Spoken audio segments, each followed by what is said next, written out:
Hi, Jim. Hey there, Marjorie. At 12:30, is my mic on? Yep, I think so. At 12:30 today, the mayor joins us. Ask the Mayor is 12:30 to 1:30. If you've got a question, you could text it in at 877-301-8970. You could actually do it now if you chose. You can call at 12:30 to 1:30, or we have a mic right here somewhere, right over there in the library. Good pointing when you're on the radio, Jim. And we will take some of those questions from the library as well. Again, it's an odd time today.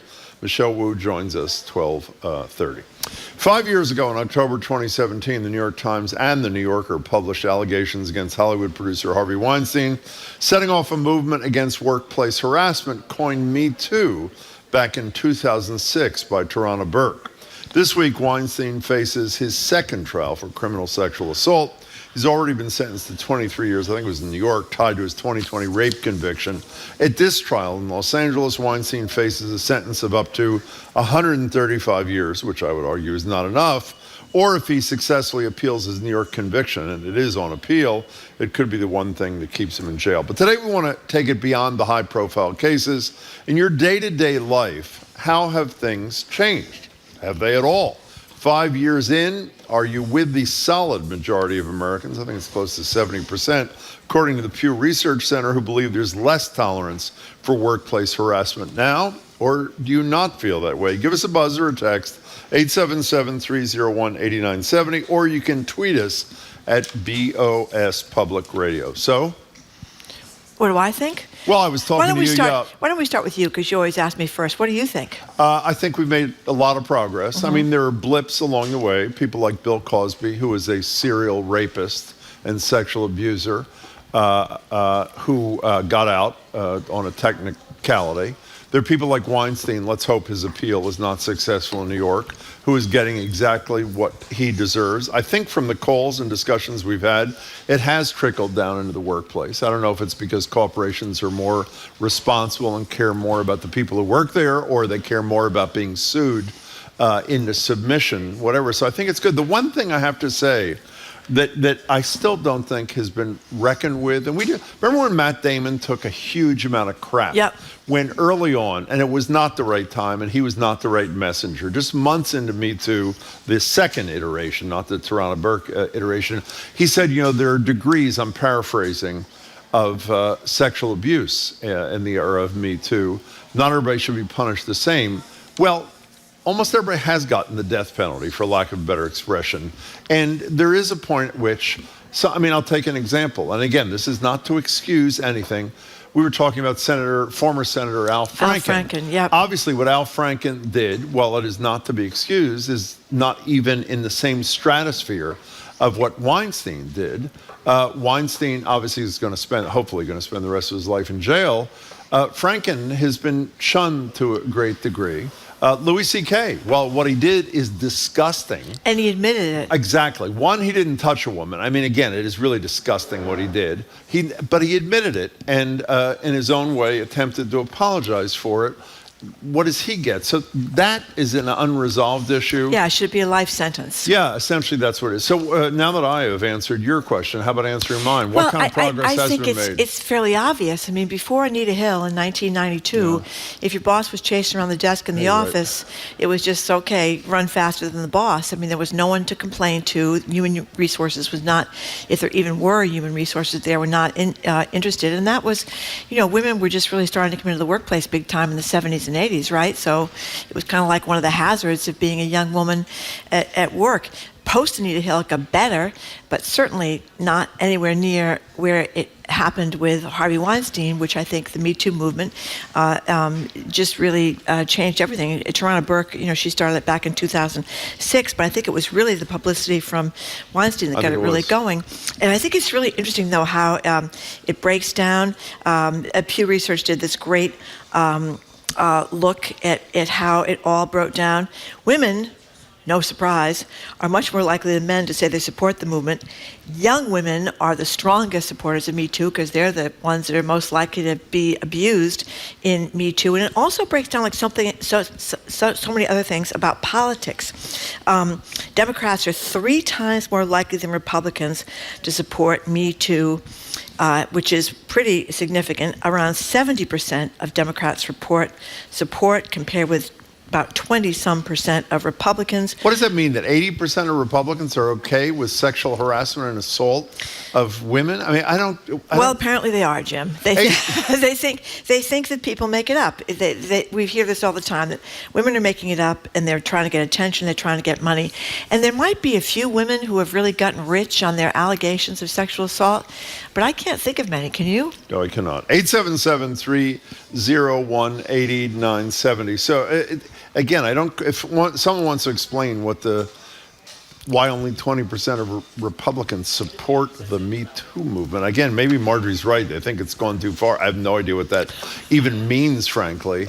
I'd be curious to hear what people's perspective is. You know, we had, do you remember when we had, on television, I guess, I had Jody Kantor and Megan Twohey in from the New York Times, who did the Weinstein stuff. I think they also did Christine Blasey Ford, if I remember correctly. And they wrote, Jody Kantor, they both wrote a piece recently talking about, for those who are saying there hasn't been enough progress, they said 22 states have passed some laws in the right direction on this issue. There is a ban on non-disclosure agreements. The ban didn't pass in Massachusetts. In a number of states, statutes of limitations on these issues have been expanded in a number of states. So no one would be naive enough to say that we've gotten from here to the end line.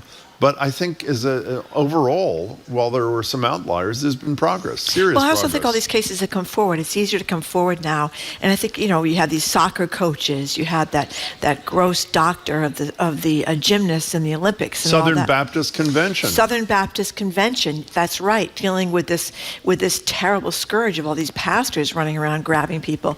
And the new head of the Southern Baptist, he was on 60 Minutes the other night. I didn't see him. Yeah, he was basically saying, he was obviously very opposed to all this and trying to clean house. I mean, he's a big conservative, but he's definitely going to clean house. So he's not one of those Republicans that is complaining about people being out just to make money. And I think that's the other thing that's changing, because again, when you have 20 women, 40 women, 70 women, you have hundreds and hundreds and hundreds of young people with the Catholic Church or teenagers, they can't all be lying, and the one person who's telling the truth is the priest or the president or the politician that's accused. It's usually multiple people. One last thing before we get to the calls. I mean, as I said, the New York Times reporters, Jody Kantor and Megan Twohey, were incredible.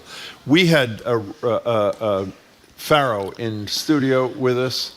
When he wrote the New Yorker story, what was he, like 11 years old? Well, Weinstein was so powerful and so scary. Remember, he went out and got himself a gun just because he was so worried about that Weinstein got these retired Israeli Secret Service agents to intimidate him, to intimidate these New York Times reporters. Well, also, wasn't there somebody who wouldn't publish what Farrow had written, or I believe it was NBC. Was it NBC? I think so. You're right, by the way, before the New Yorker did. 877-301-8970. So that's our sense of where we are 5 years into the second iteration of Me Too. How do you think we are doing? Let's go to Wilmington. Trevor, you're first on Boston Public Radio. Thank you for calling. Hi.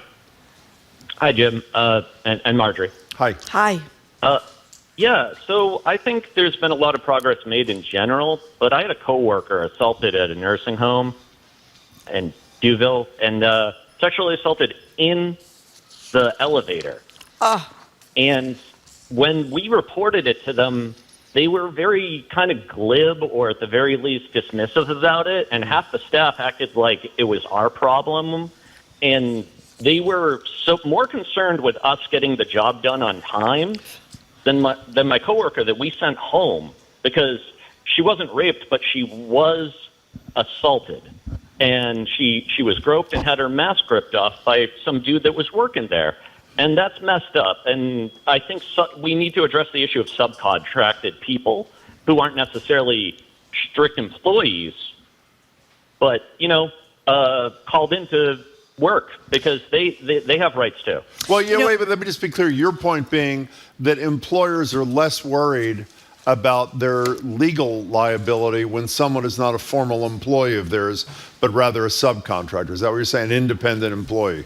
an independent contractor. I think in general, I agree with you. I think you're right. I think you're right. Thanks, Trevor, you also raise a great point because people that are low-wage workers, and a lot of people in nursing homes are low-wage workers, are the ones where they are still getting away with murder in a lot of these situations. And that's one of the things Tarana Burke said they should focus on is low-wage workers who are much more vulnerable to abusive employees. And she also talks about because they have much less power. Obviously. Consent education in schools. But I don't know if we can have that these days because everybody's so worried about what kind of things that children might be learning in schools. All those. It will make sexual assaulters feel bad about themselves. Poland Braintree has a wonderful point that I wish I had just thought of.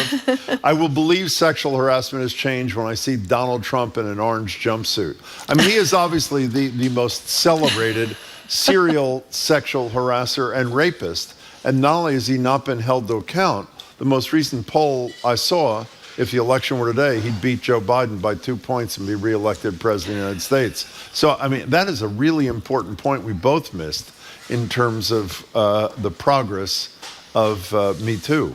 Well, it's not sexual assault, but it is assault. I mean, look at the Republicans rushing down to support Herschel Walker, who put a gun to his ex-wife's head and is accused by his own son of forcing them to move 6 times in 6 months because of violence. So they're going to support him. So I guess it's not surprising that only 20-something of Republicans support the movement. 877-301-8970. Here's a text that says from Vernon, Connecticut. My attitudes have changed. 20 years ago, I watched a TV series where 2 coworkers flirted at work and found it cute. I just rewatched the same series and found it inappropriate and creepy, which raises an interesting question because if they're two equal, if they're not, is the power dynamic is not mixed up. I don't think anybody's saying you can't flirt at work. Although a lot of these men in this Pew study say it's harder for them to know how to interact with women in the workplace, which sounds I never a little, understood. I really. I mean, I think if you don't grab their rear ends or anything, or make inappropriate sexual remarks, or try to touch their bodies in any way, you're not going to be in trouble. I mean, I'm not sure what men think interaction with women in the workplace is about. Is it about telling them? Do you know who are most confused about it? Those who are engaging in the practice. I'm serious. I mean, it's ridiculous. But I think you can still flirt in the workplace, Bern, as long as you're not, it's not the boss doing it to a secretary. 877-301-8097. I told this story a month or 2 ago on the show, but right in the middle of Me Too. Do you remember when Tom Brady was on Saturday Night Live? And there was a great scene where a really nerdy guy goes up to a coworker, a woman, and says with his head down without making eye contact, is there any chance we could have coffee at some, I know you don't want to do it, but if you would, I'd be honored. Really respectful, polite, and nervous. He gets... She starts screaming, sexual harassment. Tom Brady comes in, I think in his underpants. He's in or BVDs. Some such thing, or whatever it is. Struts over. Hey, baby. Puts his hand right on her breast. That's what it was.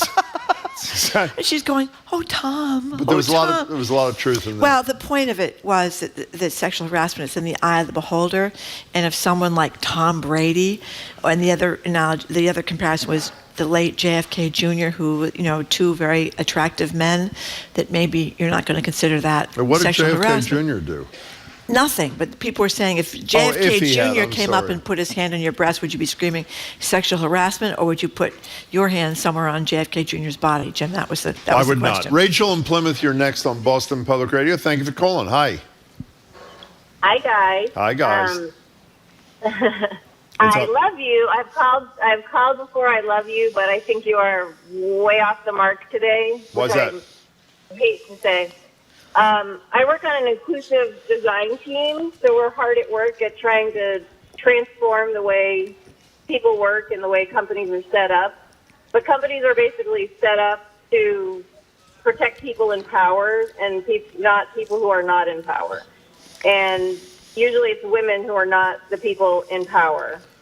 And the patriarchy is hard at work making sure that women aren't in power. And companies and corporations' number one job is to protect the people that perpetrate the crimes against women in the workplace. Because HR is there to protect the corporation, not the employees who these crimes are perpetrated against. So when you say that, Al Franken or CK, what's his face? Louis CK, yeah. Or Louis C.K., when these guys are doing these things and they get caught, do you really think this is the one thing they've been caught doing? That's a wonderful point. Or the one thing they've done. This is maybe the one thing they were caught doing, but think of all the things they did that they didn't get caught doing. Think of the disgusting things that Al Franken has done that we don't know about, right? And just because Al had great politics, we can't give him a pass. So I'm a lifelong Democrat, and I, hate the orange guy as much as the next anybody. So, you make good points. Ellen, Rachel. No, it's Rachel. Oh, it's Rachel. It's Rachel, but you don't see. Rachel, But you don't see any progress. I mean, to me, and I'm an older woman, it is night and day. I mean, it is just night and day, because when I was young, there was nothing. There was no one to complain to. My daughters have a much different experience. Now, I think you're right about low-wage workers. I mean, that's a real problem. Women that are housekeepers, women that wait tables, or women that have no protection. But I don't know. I think to say there's no progress is a little too pessimistic. I'm not saying there's no progress, Marjorie, but I'm saying we have a long way to go. And I think if you let these rich, famous guys off the hook, what is that saying about our culture? Let's not let these guys off the hook. Let's make them the example, because they need to do better, because they're the ones in the media. They're the ones that get the attention. So if we let them off the hook, what is that going to say for the people who are powerless, the people who have no voice, who have no protections, right? Rachel, you make a lot of great points. Thank you for the call. That's why I love Weinstein is facing 123 years in jail. Well, as you pointed out to me this morning, though, his New York State conviction, which is his only conviction, is on appeal. Yeah, and I have to say... But it's on appeal on very shaky grounds, I don't know. The fact that a juror had written a book that she felt about older men preying on younger women, and did she not he or she not disclose Well, the argument for the appeal is that juror should have been removed from the trial. I think that's a good point, but it doesn't mean he's going to throw out the entire case or even order a new trial. But even if they do order a new trial, I mean, the evidence and the number of people accusing him is fairly overwhelming. Now you could say that about Bill Cosby, I was just going to say about Bill Cosby, too. That is definitely a problem. But I do think that Harvey Weinstein scared a lot of people. One of the things about the Bill Cosby thing, it was only one criminal case that was brought against him, and he was convicted, and then ultimately he was a higher court overturned it. How were you on this whole statute of limitations things? As a result of the Catholic Church thing and the work of Carmen Durso and others, the statute of limitations, I believe, on civil matters was removed, or at least broadened dramatically. Why should there be a statute of limitation on crimes like this, where it's very hard for the survivor to come forward? Let the judge and a jury decide. The reason for statutes of limitation is the evidence is too old, right. Witnesses have died, that sort of thing. Why not let a prosecutor, if he or she decides to bring a case, and a jury and a judge decide if the evidence is too old, too unreliable, so that someone like Cosby, who was 50 people on the cover of New York Magazine? I interviewed one of them. 49 of them couldn't bring a criminal proceeding. Why shouldn't they be able to? I think they should get rid of the statute of limitations, but certain cases. It would be really difficult because of all the reasons you said to get a conviction. Because, if you're 20 years out, you're 30 years out. I mean, that was one of the problems with the Catholic Church, is that some of these people that were abused were like 6 years old. The firefighter in Newton that actually got Paul Shanley in jail was 6 and 7. It started when he was 6, ended when he was 11. And he testified against Paul Shanley, who was one of the accused by like hundreds of people. The only reason he could even have that trial is because of some legalese in the statute writing that because Shanley left... The statute told because he was out of the jurisdiction. He went to California, and that was the only reason they could even get a case for him. And the other big guy, John Gagan, who was also accused of doing terrible things to hundreds of people, they could only get him on a very simple battery case of grabbing a kid's butt as he got out of the pool at the Y. And that was the only case they actually got to trial. But remember, we had this discussion at the time. Moment. The judge, and I can't remember her name. It wasn't Sweeney, was it? I think it was Hamlin, but whoever it was, the judge clearly, and you're not supposed to do this, so we probably shouldn't be celebrating. It's clear that she sentenced him not for that which he was convicted, but for the things for which he was not. She gave him charged. 10 years. 10 years. Yeah. He obviously was killed in prison. We got to take a break. Okay, we are talking about whether you think, and we're talking about this, by the way, because Harvey Weinstein is back on trial out in California, facing his second trial for abuse and rape of multiple women. We're talking about whether you think things have improved since the Me Too movement began or not. The number is 877-301-8970. You can call us or text us at that number.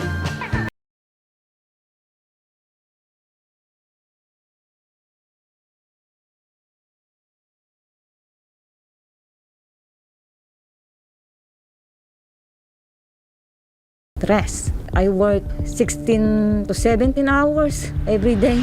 Labor trafficking. Someone is being forced to work in terrible conditions for unfair or no pay, and they can't leave. Imprisoned by psychological constraints, and despite a human trafficking law that's been on the books in Massachusetts since 2011, state prosecutors have yet to convict anyone for trafficking labor. I'm Jennifer McKim. Our series, Forced Labor in Massachusetts, this afternoon on GBH's All Things Considered.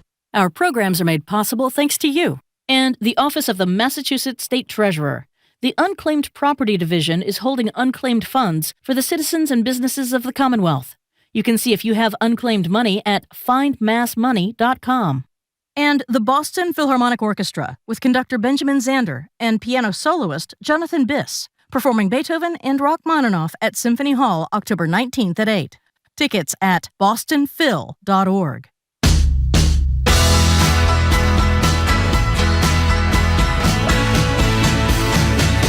Welcome back to Boston Public Radio. Jim Browdy and Marge live at the Boston Public Library. In about an hour, the mayor will join us for an hour, 12:30 to 1:30. We are streaming online at youtube.com. And 5 years in, this is 5 years after the New York Times and the New Yorker first published allegations of sexual assault, rape, harassment against Weinstein. He's obviously facing a second trial this week. That's why we're talking about it. We want to know what progress you think has been made in these intervening 5 years. You know the story we should have told about Franken?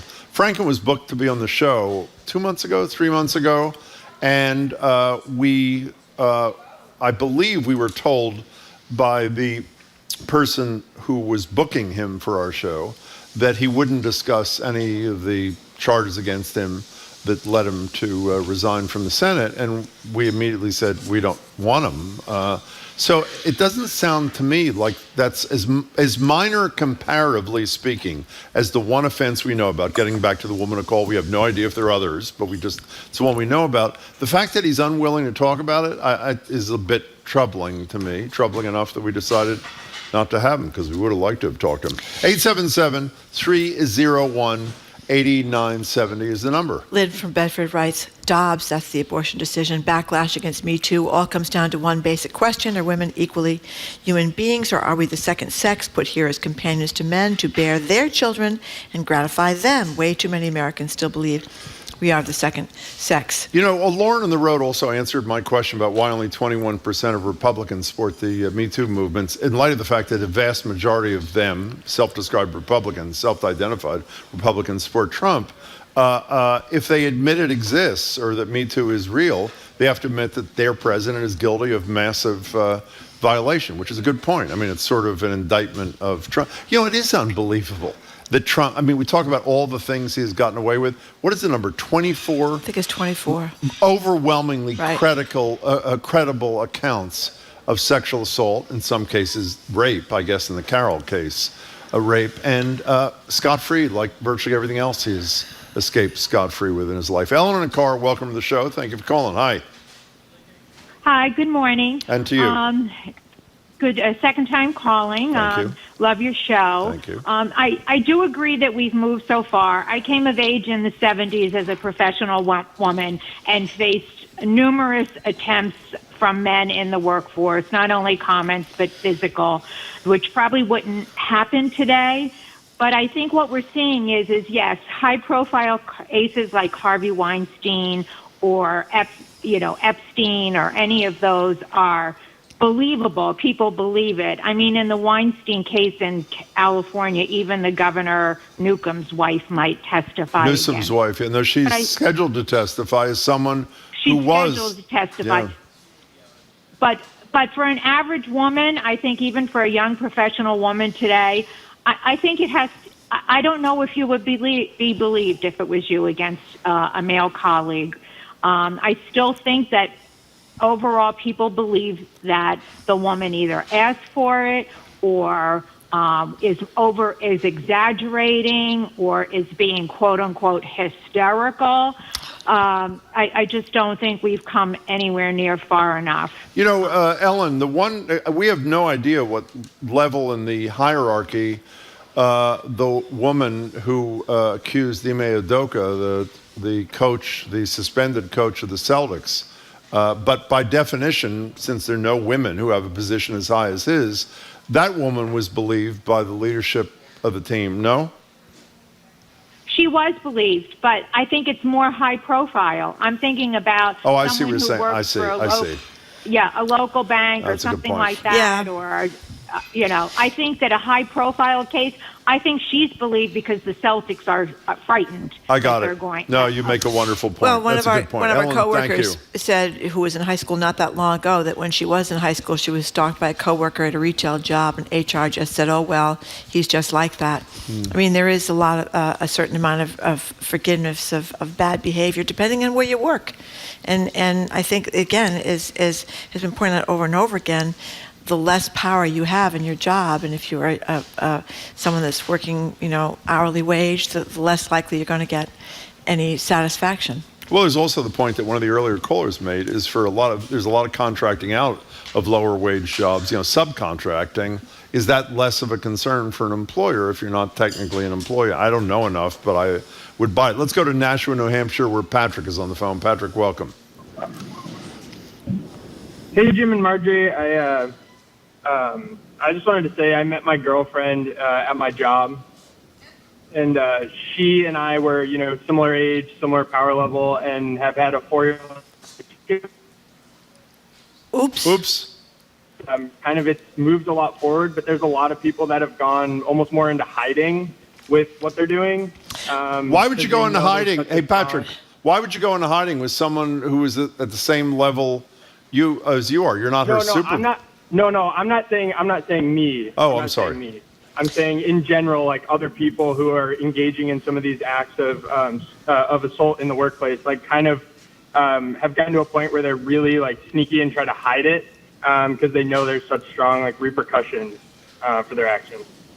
Well, I also think, Patrick, never mind people that are doing bad things in the workplace, I think people that are just in romances in the workplace are very careful about it now. The guy at CNN that got fired, the president of CNN, Zucker, who lost his job, if they had gone to HR and said that they were in a romance, even though she was beneath him in terms of power, she was pretty high up there, they might have been okay. And I think a lot of people that are in these romances at work now feel they better tell somebody. But that's the question. Do you tell them on the first date, the first kiss, the fifth date? You know what I mean? When is it serious enough to go to HR, Jim? Well, I think if you're violating the company policy, you either shouldn't do it or you're probably not going to go to HR, are you? Well, I think it's sort of a funny step. You think disclosure I think it's just covers an odd moment in your relationship. Okay, when do we go to HR? Is this serious enough? Are we just having a cup of coffee or two beers? But I'm missing the point. I mean, you can't. What do you say to HR if there's a disparity? What, does Bill Clinton go to HR at the White House and say, "Hey, Monica and I are having a little thing"? I think you're missing the point here. What the was point the is about from the relationship perspective. You're declaring that something's really going on if you go into HR, and maybe you don't feel confident enough in the relationship to declare something is going on to HR. That's what I was saying. I got it. Sarah in the car. Thanks for calling. Hey, Sarah, what's up? Hi, can you guys hear me? We can.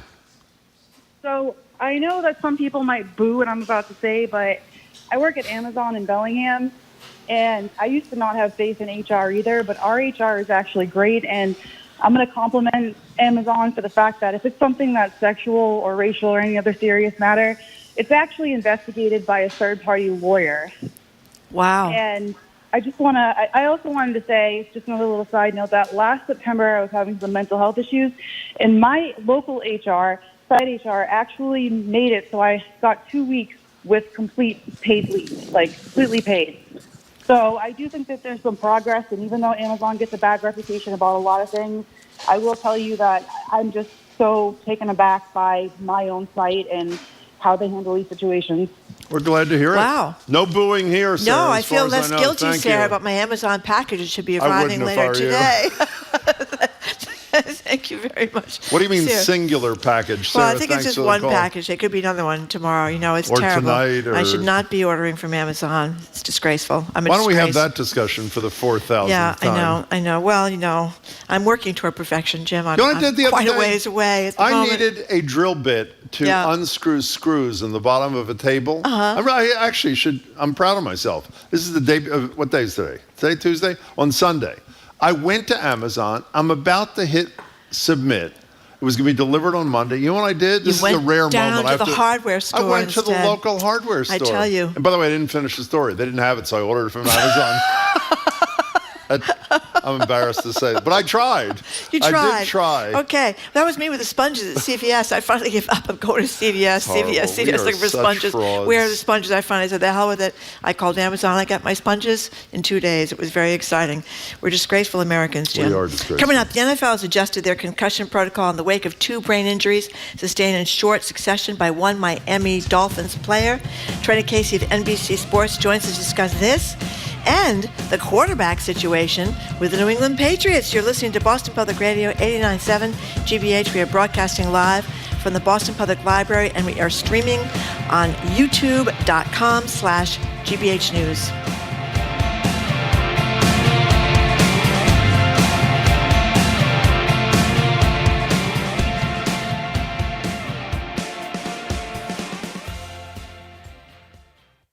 A tiny country bordering Russia, Latvia is limiting imports of Russian fuels. That's made all fuels, including firewood and wood pellets, more expensive. It's 3 times more than last year. So people say they are adding layers of clothing, lowering thermostats, and still paying too much to stay warm. If you need heat, you have to buy it, so there's no choice. Latvia's Big Chill on the world.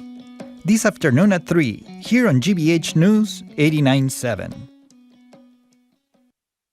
Support for our programs comes from you and the Boston Speakers Series, returning to Symphony Hall for 7 evenings, featuring former Attorney General Loretta Lynch, death row exoneree Anthony Ray Hinton, and New York Times columnist Tom Friedman.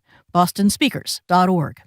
And Johnson & Wales University, committed to creating impact inside and outside of the classroom with internships, hands-on learning, and faculty who are industry experts. You can explore more at jwu.edu.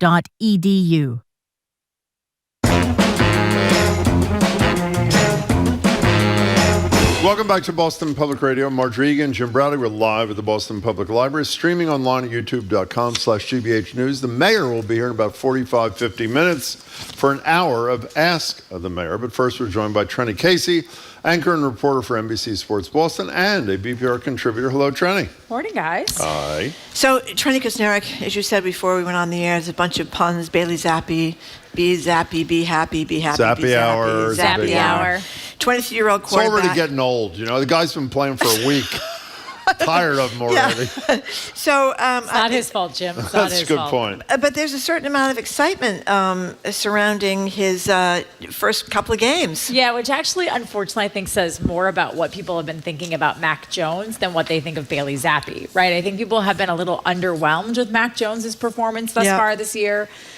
He's turned the ball over a lot more than he did last year. He's looked disjointed at times, but also, you know, to kind of stick up for Mac Jones here, the offensive play calling has been drastically different for Jones than it has been for Zappe. It is? Yes, for Oh, I didn't know Zappe, that. they're like running the ball a ton. They're using a lot of play action. They're running him under center and not out of shotgun, which is a different type of offensive scheme. Whereas when Mac Jones is out there, it's like, they're like, no, push the ball down the field. You have to push the ball down the field. And so he's doing all what they call these 50-50 balls. Like he's chucking it up down the sideline. And guys have to go up and hope that they beat out the defensive back for it. And then what ends up happening is he turns the ball over. So my curiosity now is when Mac Jones comes back, I don't think there's a quarterback controversy. I think that's a little insane. I think Mac Jones is still your quarterback, at least the one you're going to run with right now. But when he does come back, do they look at what's been working with Bailey Zappe and also the rest of the offense and say, maybe we need to play a little bit more like this and call plays like this? What's the name of the which is actually quarterback? working. Speaking of quarterback controversy, what's the name of the quarterback who took over when Drew Bledsoe got hurt. What was his name? His name was Tom Brady. Tom Brady, right? I forgot about that. Yeah. You know, let me tell you, here's my before you move off of that, I'm not done with it. Because I wanted to know how that happened, because I've forgotten how many games Brady I don't remember. played. I don't know. Brady was a second-year quarterback, and I believe Drew Bledsoe played 2 or 3 games before he got hurt. But by that point already, from what I wasn't here, and I didn't cover the team at the time. I think I did just graduated from college. But from what Tommy Curran tells me, I think what happened was that Bill Belichick actually felt like Tom Brady outplayed Bledsoe in training camp, but because they were paying him $100 million contract. That was real money in those days. Yes, Bill Belichick felt obligated to start the year with Bledsoe, and it was almost like, you don't want to say he was happy when he got hurt because that's pretty harsh, but I think that it gave him the opportunity to put Tom Brady in and then never look back. Okay, let's hear a little bit from, what's Zappe's first name? Bailey. Bailey Zappe. What a great name. Yeah, well, I want to talk about his name in a minute. He started his first game against the Lions. Obviously, everybody knows it was 29-0. Here is Zappe after the game responding to a question about what the moment meant for him personally. Here he is. You know, it's kind of like I've always been told, taking advantage of your opportunity. And, we had an opportunity today as a team to go out there and get a win. And we played really well, playing team football. Defense played well, offense played well, special teams played well.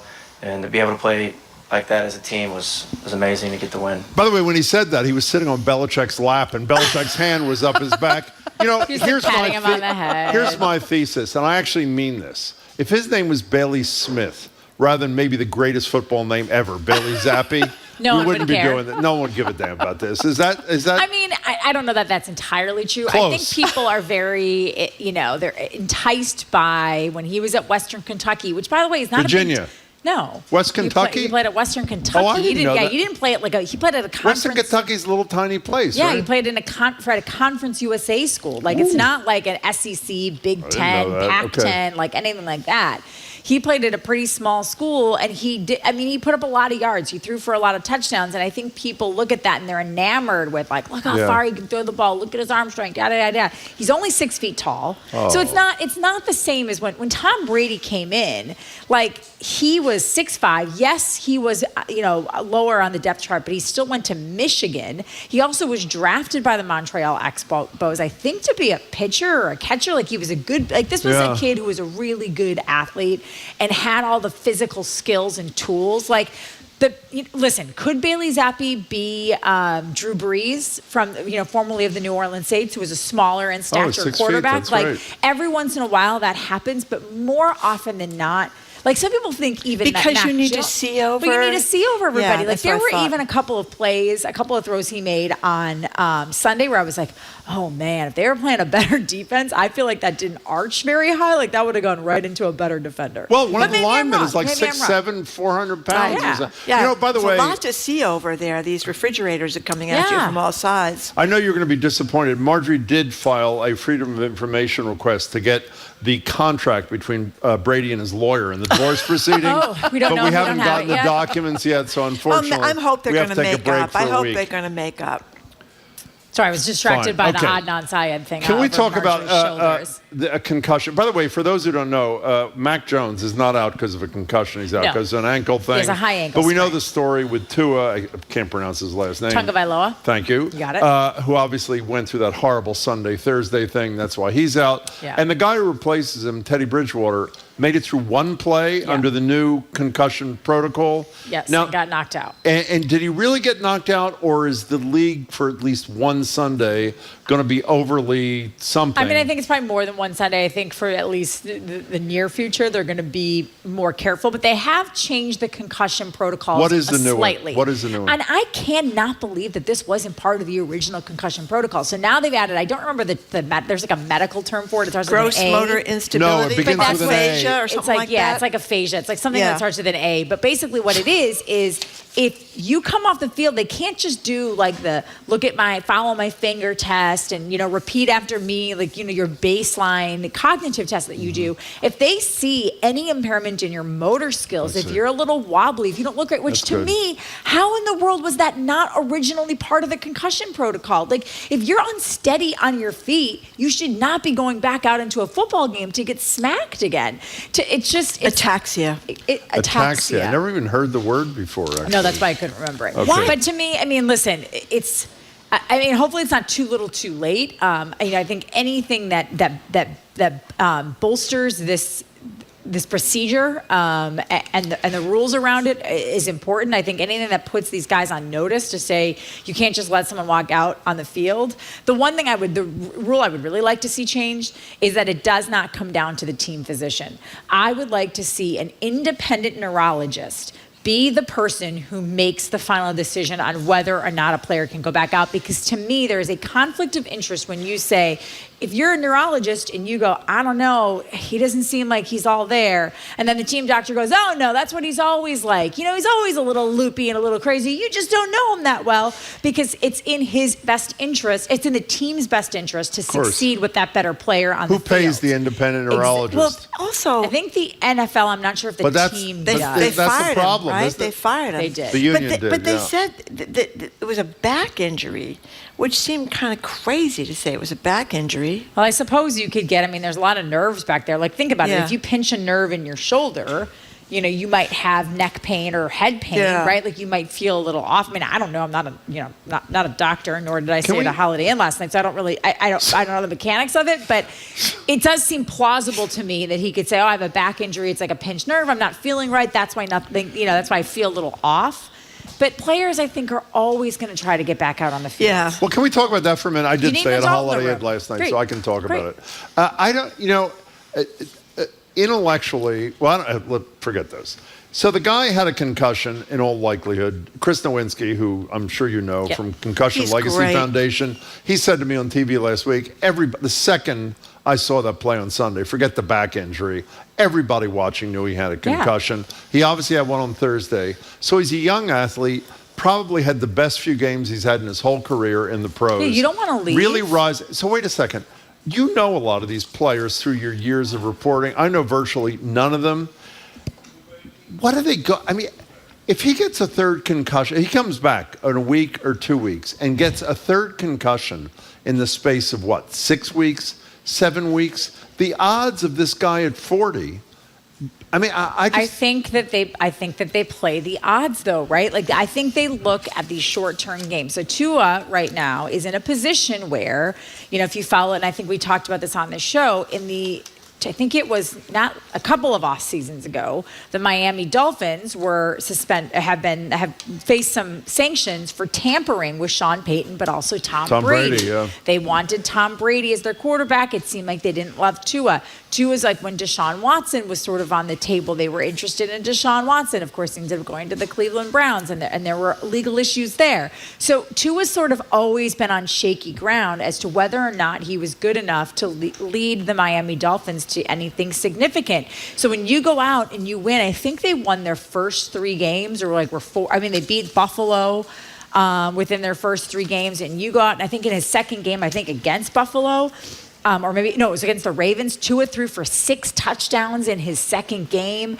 Like, if you're playing like that and you're playing for your job and you're playing for that next big contract, because the next contract is when he gets his money, right? You don't get it in your first rookie deal. You get it in your second contract. So if you're playing for that money, I think a lot of these guys, they weigh the risk and they look at it and say, I'm never going to make money like this doing anything else in my life. It's a risk I'm willing to take. I think they all take that risk. At this point, with what we know about football, and how violent it is and what can happen down the line to you and how many guys we've seen, I think you go in just accepting the fact that you may be okay.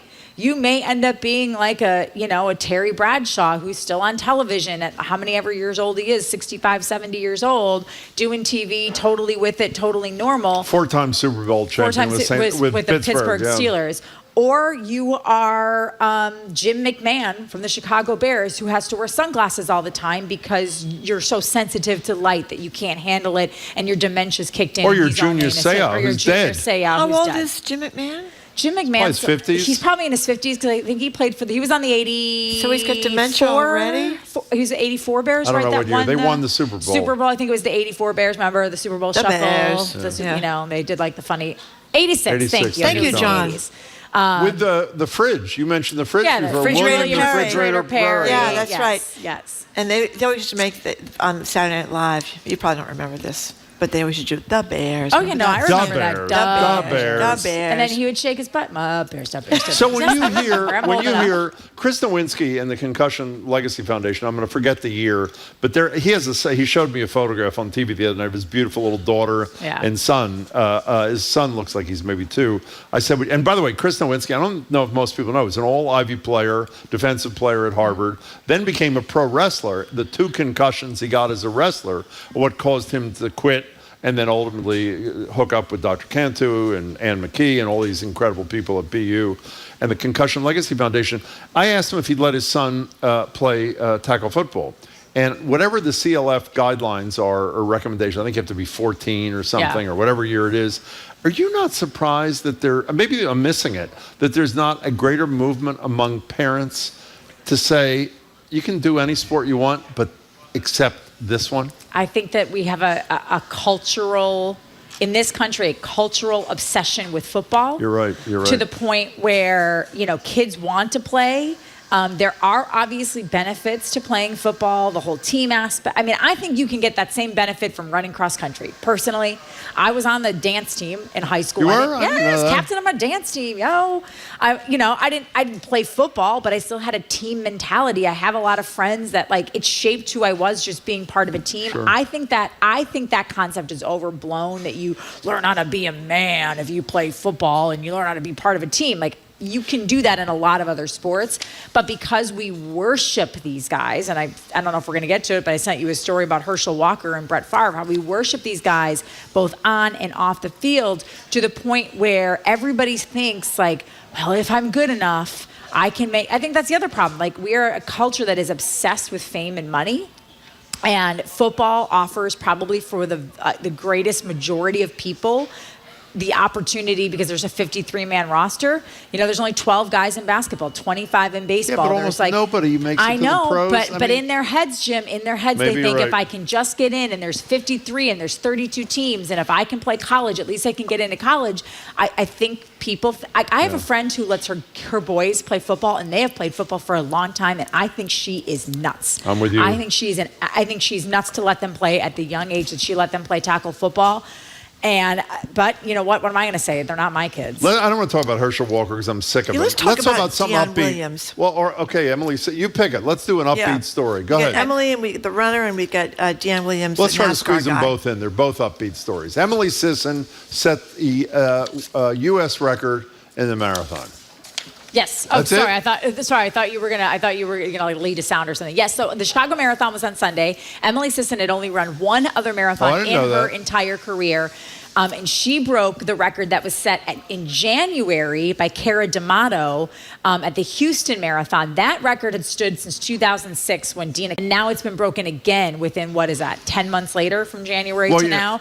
And Emily Sisson broke it by 45 seconds. You have to understand, in distance running, 45 seconds is massive. If you PR something by 4 or 5 seconds, it's a huge celebration. You know what's even bigger than 45 seconds? 4 minutes. That's how much. So she sets the U.S. record, and she comes in Insane. second to a runner from Kenya who finished 4 minutes faster. I know. I mean, it is it's superhuman. It's and in incredible. the Berlin Marathon, is it Kipchoge, who has been very, very close to breaking that 2-hour barrier on the men's side. Can you imagine He that? ran just over 2:01. That was a week or two ago, right? 2:01 in Berlin. The records that are being smashed, and part of it is just technology, right? Now these runners are running in these carbon fiber shoes, which allegedly you're only supposed to run in once or twice, and they are Nike makes a shoe that people say will actually make you run 4% faster. Because it's so lightweight? It's not that it's so lightweight. It has a carbon fiber in it that's supposed to basically protect your legs in a way that's like doesn't wear them down as much and gives you a little bit more bounce. And I don't so care you can what the shoe absorb is. the shock. That's like 4.5 minutes a mile for 26 miles. I know. It's mind blowing how like when you see pro runners run, it is. I can't even begin. Like their slow run, their easy run is like a 7 minute and 30 minute mile. And they're almost all the same build too. They're almost all really very tiny, slight, really tiny. The men are tiny, the women are tiny. They're all tiny. Yes, they're all very little. Yeah, you wouldn't do well, Jim. But they're all not that slim. You know, Alberto Salazar, who speaking of Me Too, that was a million gotten years some ago. Me Too problem. Nell Rojas, who is has been the best female in the Boston Marathon the last 2 years running. She lifts weights a lot, and she's formerly a triathlete. Really? She does not look like your typical runner. And you know what? She doesn't get injured all the time. She's not constantly missing things because when you're that small and that slight, you do suffer. You're definitely more susceptible. Now, why? I would to think it would be stress the fractures. opposite because if you're smaller, then you wouldn't have so much weight to carry with you. But it's not like see. This is the problem with our society. We think about weight as bad, but if your weight is muscle, and that's protecting your bones. Like there's a whole program. This is really going off on a running tangent. Go There's right there's actually a program called Lift, Run, Perform, which is an amateur program, but they really stress lifting alongside running, and their runners have seen incredible times come off. Really? Like incredible PRs. I have a friend who did it. She could not break 3 hours in the marathon. She did this. She's quit running for 5 months, lifted heavy weights. She's a tiny little thing, but lifted heavy weights. She came in well under 3 hours. What's the name of the woman who took the subway for 24 miles? Rosie Ruiz. So she wasn't thin. I mean, she won the marathon. No, and remember that was way back when people ran cotton shorts. You know, they didn't even have the nylon the shorts. dry fit or anything. They didn't have a Vaporfly 4% giving them any shock absorption. After Rosie Ruiz, two great moments from Rosie Ruiz. I think Bill Rogers, who we've had on and who's just wonderful.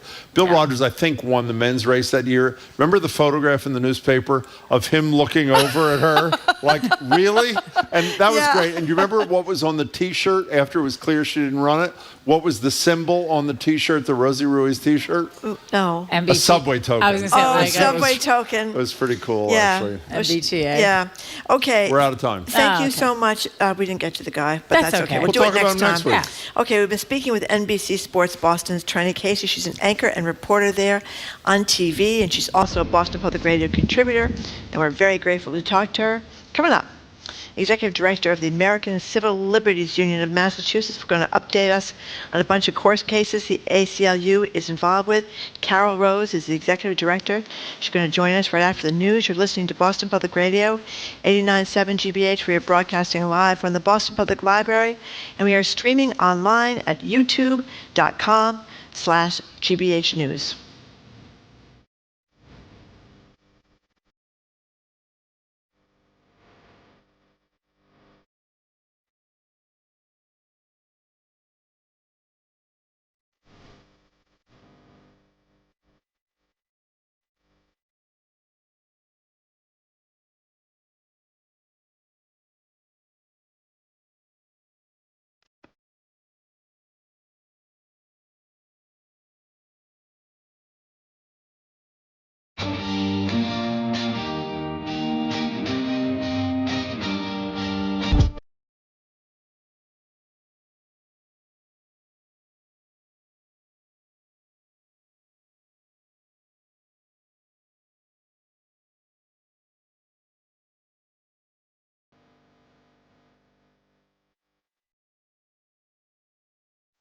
You're listening to Boston Public Radio with Jim Browdy and Marjorie Regan. Just ahead, more smart conversation about what's going on in our community. That's right after an NPR news break, here on GBH News 89.7. Support for GBH comes from you and the Wheeler School. From lower school neuroscience to upper school arts, the Wheeler School is committed to making learning an adventure. Registration for their open house on October 22nd at wheelerschool.org. And Mass General Cancer Center, dedicated to providing compassionate care and cancer specialists who are experienced in the cancer you have. When you hear the word cancer, their team is ready. Learn more at massgeneral.org/cancer. I'm reporter Esteban Bustillos, and you and I are listening to 89.7 WGBH, WGBH HD1 Boston. Online at gbhnews.org. Boston's local NPR. Ahead on Boston Public Radio, we're live at the Boston Public Library, starting the hour with Carol Rose from the Massachusetts Civil Liberties Union on the impact of Biden's marijuana possession pardons on the path to federal legalization. Then from 12:30 to 1:30, Boston Mayor Michelle Wu is here for Ask the Mayor. She'll comment on a recent move to speed approvals of affordable housing and the fact that after a 30-day shutdown, the Orange Line is now slower than it was before. After the pandemic forced them to push back plans for 2020 restaurant opening, Bipla Ray and Kwesi Kwa began serving their meals at pop-up events. They called it Comfort Kitchen, blending the flavors of Asian and African cuisine into a sort of global comfort food. Now they're just weeks away from that long-awaited opening in Dorchester's Upham's Corner. They'll join us with that global comfort food. All that to come on Boston Public Radio 89.7 GBH.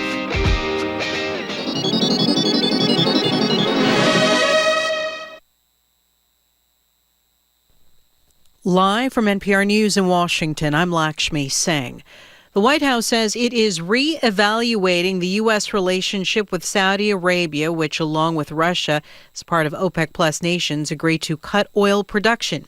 NPR's Windsor Johnston reports congressional Democrats say the decision by OPEC and its oil-producing allies is short-sighted. Some Democrats are calling for an immediate freezing of U.S. cooperation with Saudi Arabia, accusing the kingdom of helping to underwrite the Russian invasion of Ukraine. National Security Advisor John Kirby says President Biden is willing to work with Congress to determine what the relationship with Saudi Arabia should look like going forward. I think the president's been very clear that this is a relationship that we need to continue to reevaluate. And certainly in light of the OPEC decision, I think that's where he is. OPEC announced last week that it would cut oil production by 2 million barrels a day, a move that could lead to a sharp increase in gas prices. Windsor Johnston, NPR News, Washington. Russian state media report the country's financial monitoring agency is adding Meta, the parent company of Facebook, WhatsApp, and Instagram, to its list of terrorists and extremists. Individuals and groups critical of their government often use the social media platforms to organize rallies or protests. These days, more Russians are challenging President Vladimir Putin's campaign to offset costly losses the Russian military sustained in the war against Ukraine. In Moscow, NPR's Charles Maines reports on efforts to tamp down growing doubts about how Russia's faring. For weeks, we've seen growing criticism among hardliners here over the military strategy. They argue Russia has essentially been losing in Ukraine because the Kremlin was fighting with one hand tied behind its back. In other words, Russia wasn't using the full force available to it. And in that sense, yesterday's attacks appeared not to be a one-off, but signal this conflict is escalating. Charles Maines reporting. Prosecutors in Baltimore have dropped charges against Adnan Syed, the man who was released from prison last month after having served more than 20 years for the murder of his former girlfriend, Heyman Lee. NPR's Anastasia Siolkas reports. Adnan Syed was convicted in 2000. When his conviction was overturned last month, prosecutors in the city's state's attorney's office had 30 days to decide whether or not to dismiss his case entirely or to retry him. The Office of the State's Attorney for Baltimore City stated in September that a year-long investigation had revealed new information about two potential other suspects in Lee's murder. The names of those suspects were not made public in that motion, as the investigation was still ongoing. Prosecutors also noted in September's filing that at least one of those suspects was not disclosed to Syed's attorney at the time of his trial. Anastasia Siolkas, NPR News, New York. From Washington, this is NPR News. Good afternoon. With the latest from the GBH Newsroom, I'm Henry Santoro in Brookline this fine Tuesday. Massachusetts healthcare leaders are urging people to get both their COVID-19 booster and their flu shot as fears of a winter surge arise. This comes after newly released data shows the country is lagging on getting the variant-specific COVID booster. A mere 4% of Americans have gotten that shot. Massachusetts Department of Public Health officials say that they have an ample supply of vaccines for those distributing it and are warning clinicians to be wary of expiration dates. Hundreds of residents are being uprooted from their long-term care homes across Massachusetts after 5 nursing homes announced that they're planning to close by the end of the year. The nursing homes cite rising costs, empty beds, inadequate funding, and staff shortages, factors that have destabilized the already fragile system. 4 other nursing facilities in Massachusetts shut down earlier this year, and 21 have closed or announced plans to close since the start of the COVID-19 pandemic. And federal fishing managers have identified spawning cod in a large area in the Atlantic that's marked for offshore wind development. The New England Fishery Management Council has highlighted 3,000 square miles off the East Coast as habitat area of particular concern. The area spans all 9 federally designated wind energy lease areas. The New Bedford Light reports that the designation has not yet been finalized. Federal Ocean and Energy Management representatives say there'd be no changes in the permitting process, but the designation could lead to deeper analysis. 61 degrees, this is GBH News. Support for NPR comes from NPR stations. Other contributors include DuckDuckGo, committed to making privacy online simple. Used by tens of millions, they offer internet privacy with one download. DuckDuckGo, privacy simplified at duckduckgo.com.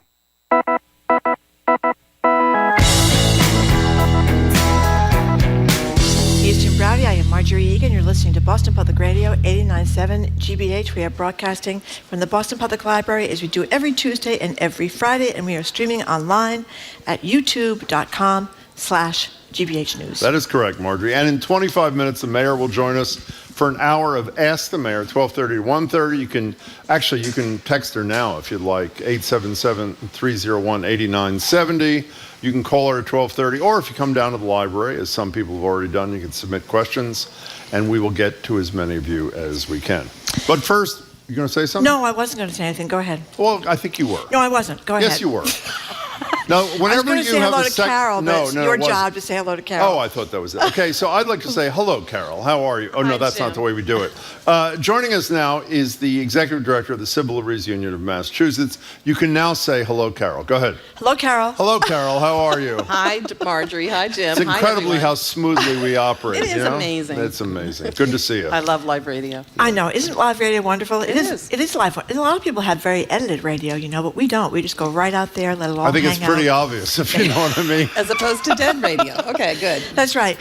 So Carol Rose, President Biden on Thursday said he was pardoning thousands of people convicted of marijuana possession under federal law, and says that his administration is going to look at whether marijuana should still be in the same legal category, which is incredible, as drugs like heroin and LSD. It's not that many people. I think about 6,500 people plus the District of Columbia.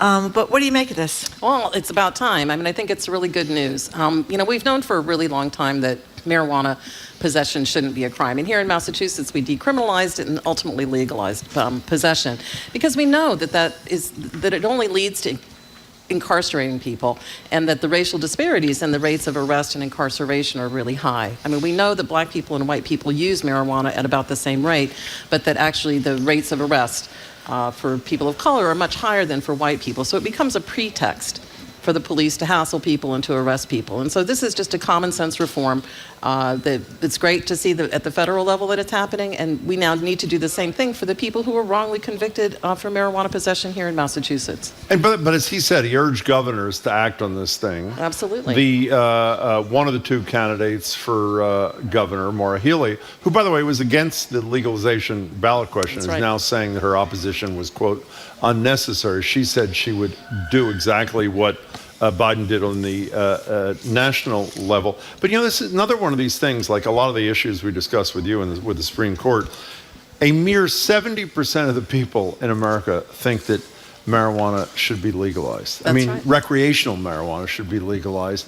Yet there is virtually no chance in this current makeup of Congress, and surely in the new Congress, should the Republicans take at least the House, that happens, correct? So essentially Biden has done as much as he can Absolutely. do, right? Right. And, this is the real challenge that we have right now, where we have people who are extremists who are in positions of decision-making, who are preventing the will of the people, the majority of the people, from having their desires met. And whether we're talking about marijuana possession or whether we're talking about reproductive justice, in all of these areas, we're really seeing the need for people, for our democracy to get stronger, for more people to vote, their beliefs and their values. And we have to turn this thing around, and it really is going to come down to people getting out to the polls.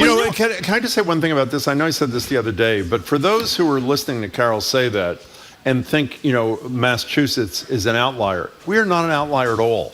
Even on the first of 3 ballot questions, which was medical marijuana, the fact that anybody in America can say that a doctor should not be able to prescribe what he or she thinks is best for his or her patient, particularly is unbelievable. Virtually every politician opposed that. Virtually every elected official opposed decriminalization, and virtually every elected official, with very few exceptions, I think Andrea Cabral might have been an exception as a former elected official, opposed legalization. So our political infrastructure didn't authorize any of these things. The voters essentially stood up and demanded it and passed them on the ballot. Absolutely. And that's why it's so important to give the courage to the politicians. I think a combination of the law and order messaging that happens, that we hear so much about, that where we conflate public safety and civil rights and freedom and civil liberties and things like that, they're really often aligned. And when we're talking about things like drug convictions, it's surely aligned that these are public health questions. They're not carceral questions. They're not law enforcement questions. And the vast majority of people overwhelmingly really want to see us take more of a public health approach and less of a policing approach when we're addressing whether it's substance use disorder, the opioid crisis, all of these joke. things. I mean, we talk all the time about mental health problems and drug abuse problems, but you can't get treatment.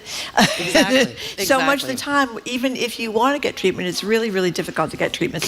We should be spending the money on treatment and not on jails. You're so right, Marjorie. Since we're talking about 3 ballot questions where voters approved changes in marijuana laws, can we talk about one other ballot question people are going to vote on November 8th? Question 4, this thing that would repeal the law that the legislature, and they had to override the governor's veto, authorized undocumented people having driver's licenses. And I'm embarrassed to say, until I prepared for a debate that we did on television, I think it was last week or the week before, when Governor Baker was with us, who is a really smart guy, by the way, even if one disagrees with him on an issue, his concern, we asked him repeatedly, what's your major concern? My concern is that, the registry is a pathway to getting registered to vote, and you're going to end. And I didn't know till last week that already in this state, people with green cards can get a license. Right.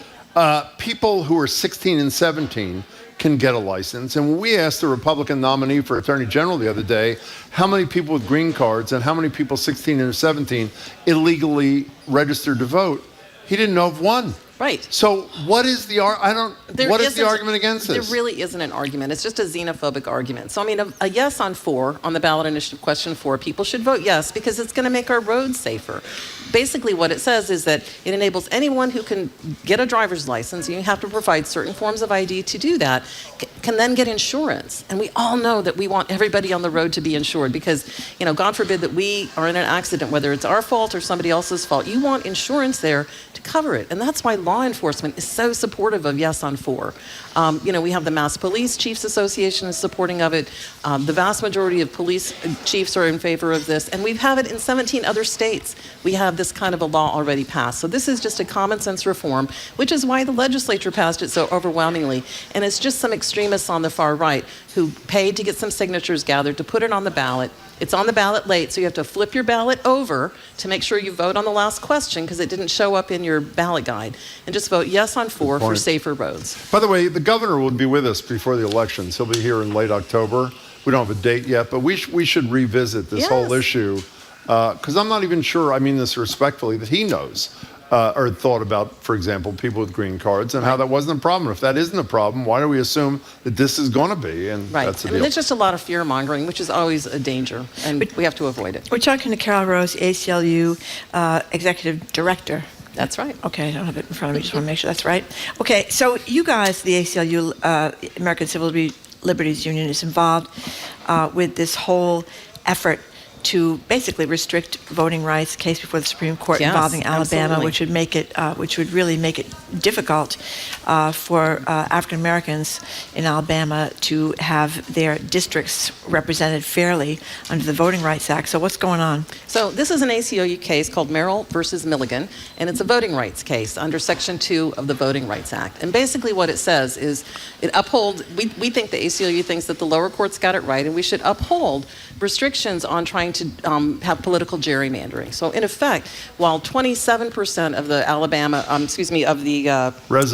residents are actually black, the way that they've set it up is only a tiny percentage, I think 14%, are actually going to be represented. And this is precisely why the Voting Rights Act, and this is precisely why the Amendment 14 to the Constitution was put in, was to fix the fact that there were efforts to try to prevent black people from voting after slavery.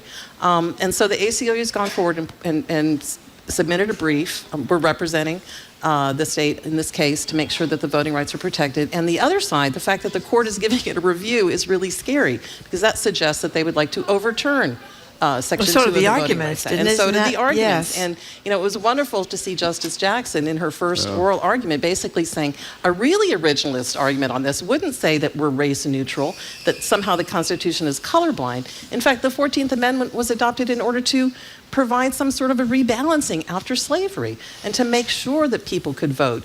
Every person should be allowed to vote. No one should be gerrymandered out of their right to vote. And that's what's happening in these states across the South. And it's really concerning that the Supreme Court is taking the case up, because that suggests that they might want to further gut the Voting Rights Act. For people, I don't want to spend too much time on the facts of this, even though it's a really important case. For people to say, well, how are they doing this? 27% of the population is African American, as you say. They have 7 congressional seats. If you do the math, that would mean that African Americans are pretty much entitled under the Constitution to have at least 2 seats represented by the candidate of their choice. What they did brilliantly there was they spread out, when they're constructing the maps, African Americans into all of the districts. So they diminish their overall power. So the only district in which they have a significant enough number to elect someone, should they choose the black candidate, is 1 out of 7, as opposed to 2 out of 7, which would reflect their percentage of the population. It was a 3-judge panel that said that this was unconstitutional. There was a lengthy trial. There were 200 pages of findings. I mean, this is not done lightly. And so I think it's really important that we watch this case and other cases like it, because we've seen now this extremist court trying to take up in a number of cases ways to basically take us backward. We've already seen it with reproductive justice. Now we're going to see it with voting rights, and that's really concerning. So, but from what I'm reading, people are predicting a 6-3 vote on this. Well, I think we're going to see a lot of 6-3 votes in the wrong direction for this coming term. And affirmative action, another one you're involved in, Harvard, North Carolina. Exactly. And so I think we're going to see that. But I want to just, for a moment of hope, a glimmer of hope, I think that the dissents are going to be really important. We've seen in the past where you've been able to use the dissent to plant the seeds for further understandings. I mean, even on free speech issues, for example, that happened in the court years ago.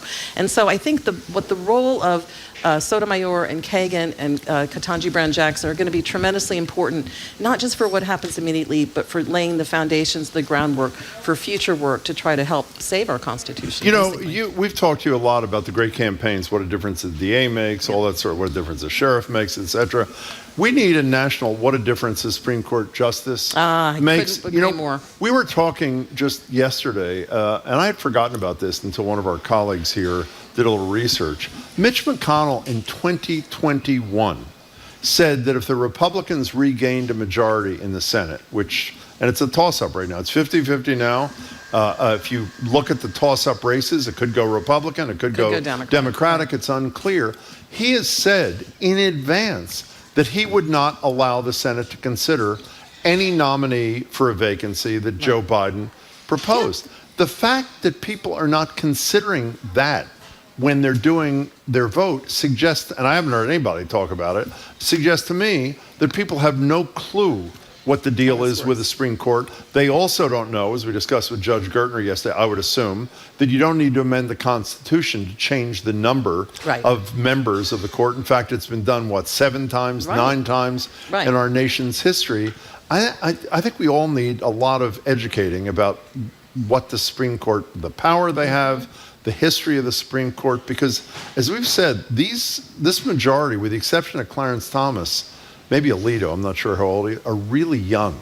They're really young. They're 50, 51, 53. And if history is any guide, 30 years. Well, this court could be 5 to 4, 6 to 3. Wife, who's kind of the honorary member of the Supreme Court by the sound of things. That's a good line. And in addition, exactly. And in addition to that, I also think that we need to have a long-term strategy. I mean, I wrote, when I used to be a newspaper reporter, and I wrote an article back in the 1980s about the rise of a new group called the Federalist Society, which became the basis for appointing all of these right-wing judges. Well, we need to see a counterpart and a longer-term vision on people who care about progressive politics, who care about civil rights and civil liberties. Why hasn't there been one? Because we've known about the Federalist Society for quite some time now, right? Well, I think, one of the things, Marjorie, is I think it's harder when you have a bigger tent with a lot of competing issues and stuff to get that kind of alignment.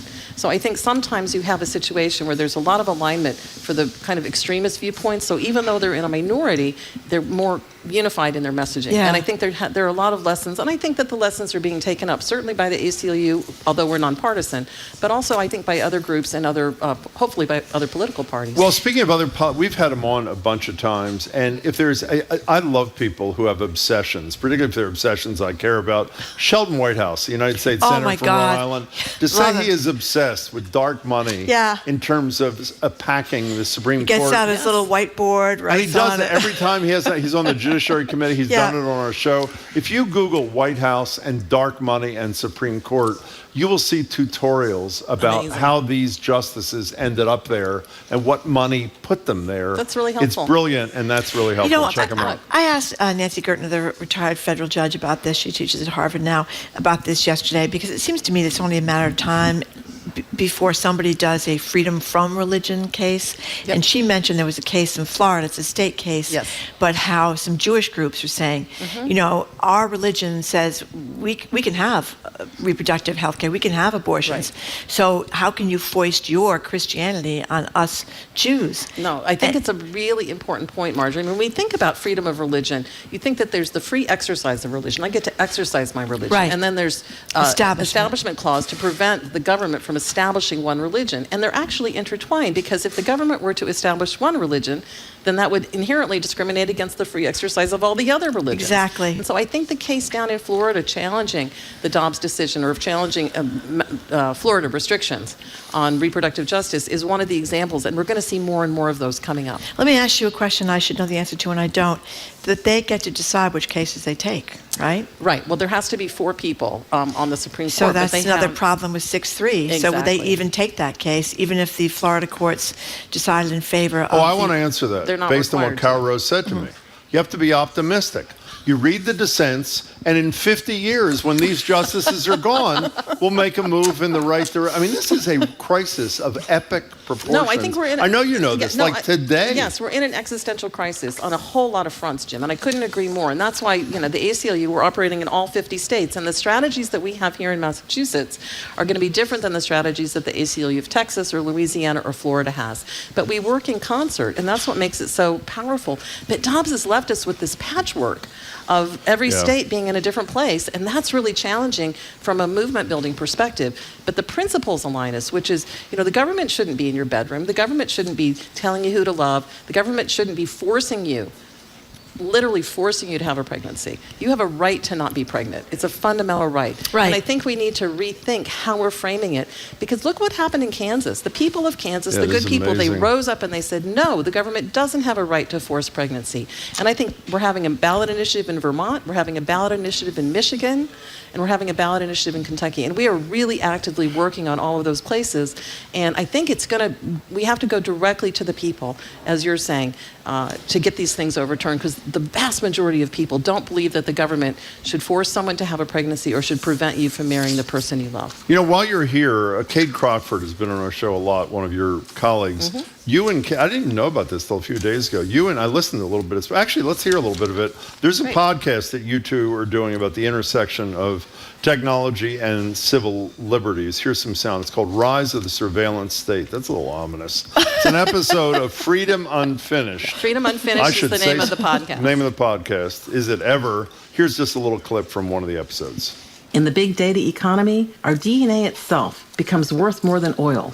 which was previously the world's oldest and most commodified resource. Our personal and intimate information is now a commodity to be bought and sold without our knowledge and consent. What's Upbeat? Is the whole thing that upbeat or not? It is.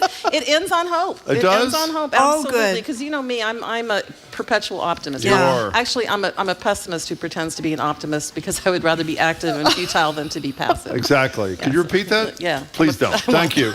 Carol Rose, it's great to see you. Hold on, Thank it's you. great to see you What? all. What? What's the name of the podcast again, please? Freedom Unfinished, and you can Freedom Unfinished. Freedom Unfinished and get it wherever you download your podcast. Fantastic. Thank you very Carol much. Rose, Carol thank Rose, you very thank much. you. Carol Rose is Executive Director of the American Civil Liberties Union of Massachusetts. Okay, coming up, it's Ask the Mayor with Boston Mayor Michelle Wu. You can call us or text us.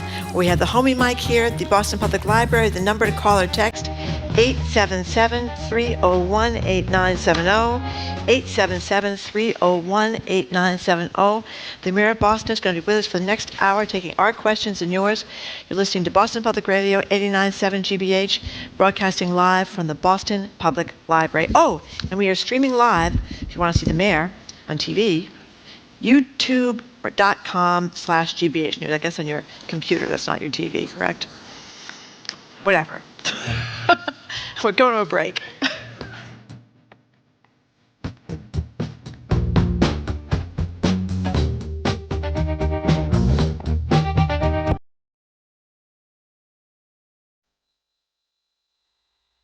The January 6th hearings are resuming. Our investigation goes forward. What happened on the day of the Capitol insurrection? At 1:49, here's what was happening at the Capitol with President Trump's fired up supporters. A mob was assaulting the Capitol in his name.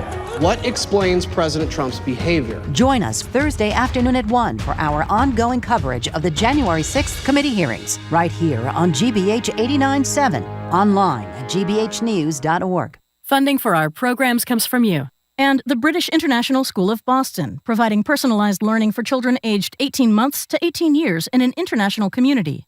In-person open house October 18th. Registration at bisboston.org.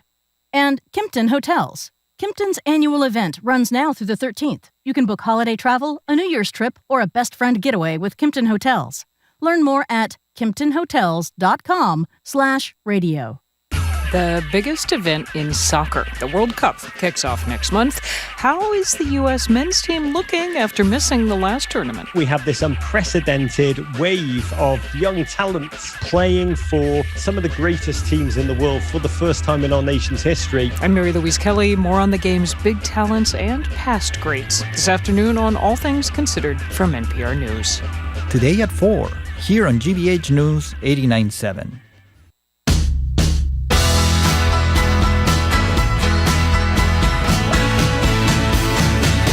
Welcome back to Boston Public Radio. Jim Browdy and Marjorie Egan. We're live at the Boston Public Library, streaming online at youtube.com/GBH News. We're now joined by the Mayor of Boston, Michelle Wu, for another edition of Ask the Mayor. She'll take your questions and ours until 1:30. It's an hour from now. You can reach her at 877-301-8970 by call or text. You can tweet her at BOS Public Radio. And if you're at the library, our colleague Fernando is sitting right over there at the guest mic.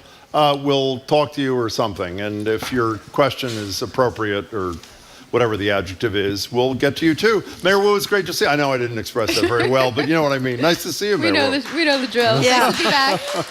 Well, in just a few minutes, we're going to get to the breakout piece on our mayor in the New York Times, calling her brilliant and very focused, and the adult in the room with serene confidence. Boy, it was a great piece about... They have not seen the state of my laundry pile.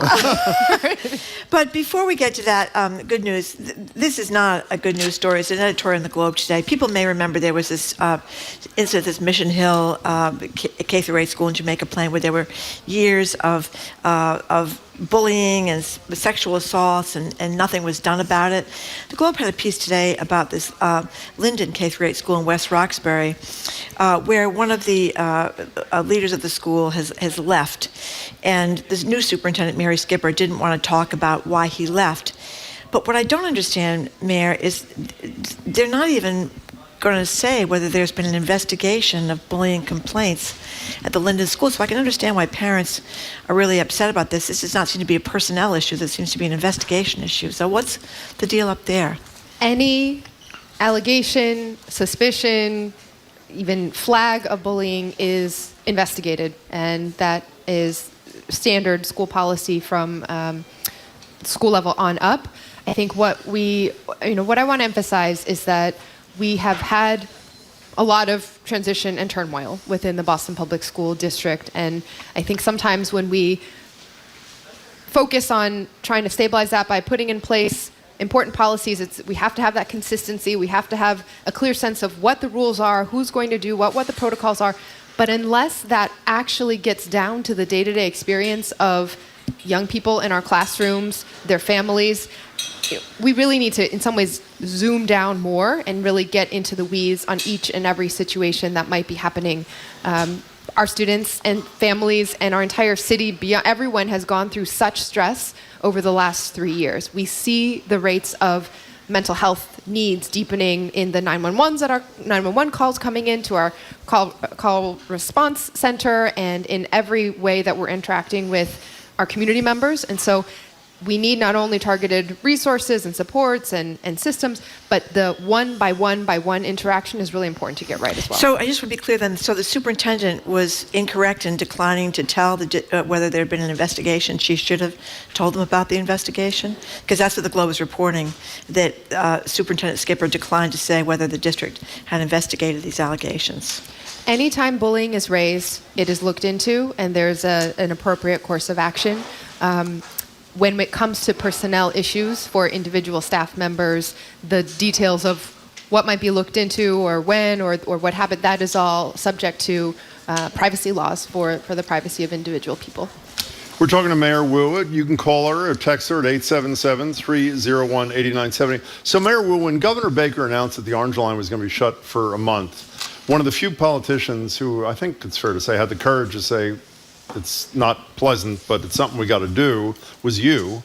And if at that time you had known that after 30 days of a shutdown, the Orange Line, at least for now, would be slower, would you have endorsed this 30-day shutdown? The truth, we can armchair quarterback all day. It is infuriating that as a major metro area, as a city that is leading the country on so many of our industries and sectors and growth and opportunity, that we don't have a functional, reliable mass transit system. That is a baseline part of the foundation that any city needs as we're thinking about our growth. And so we're not left with great choices at this point.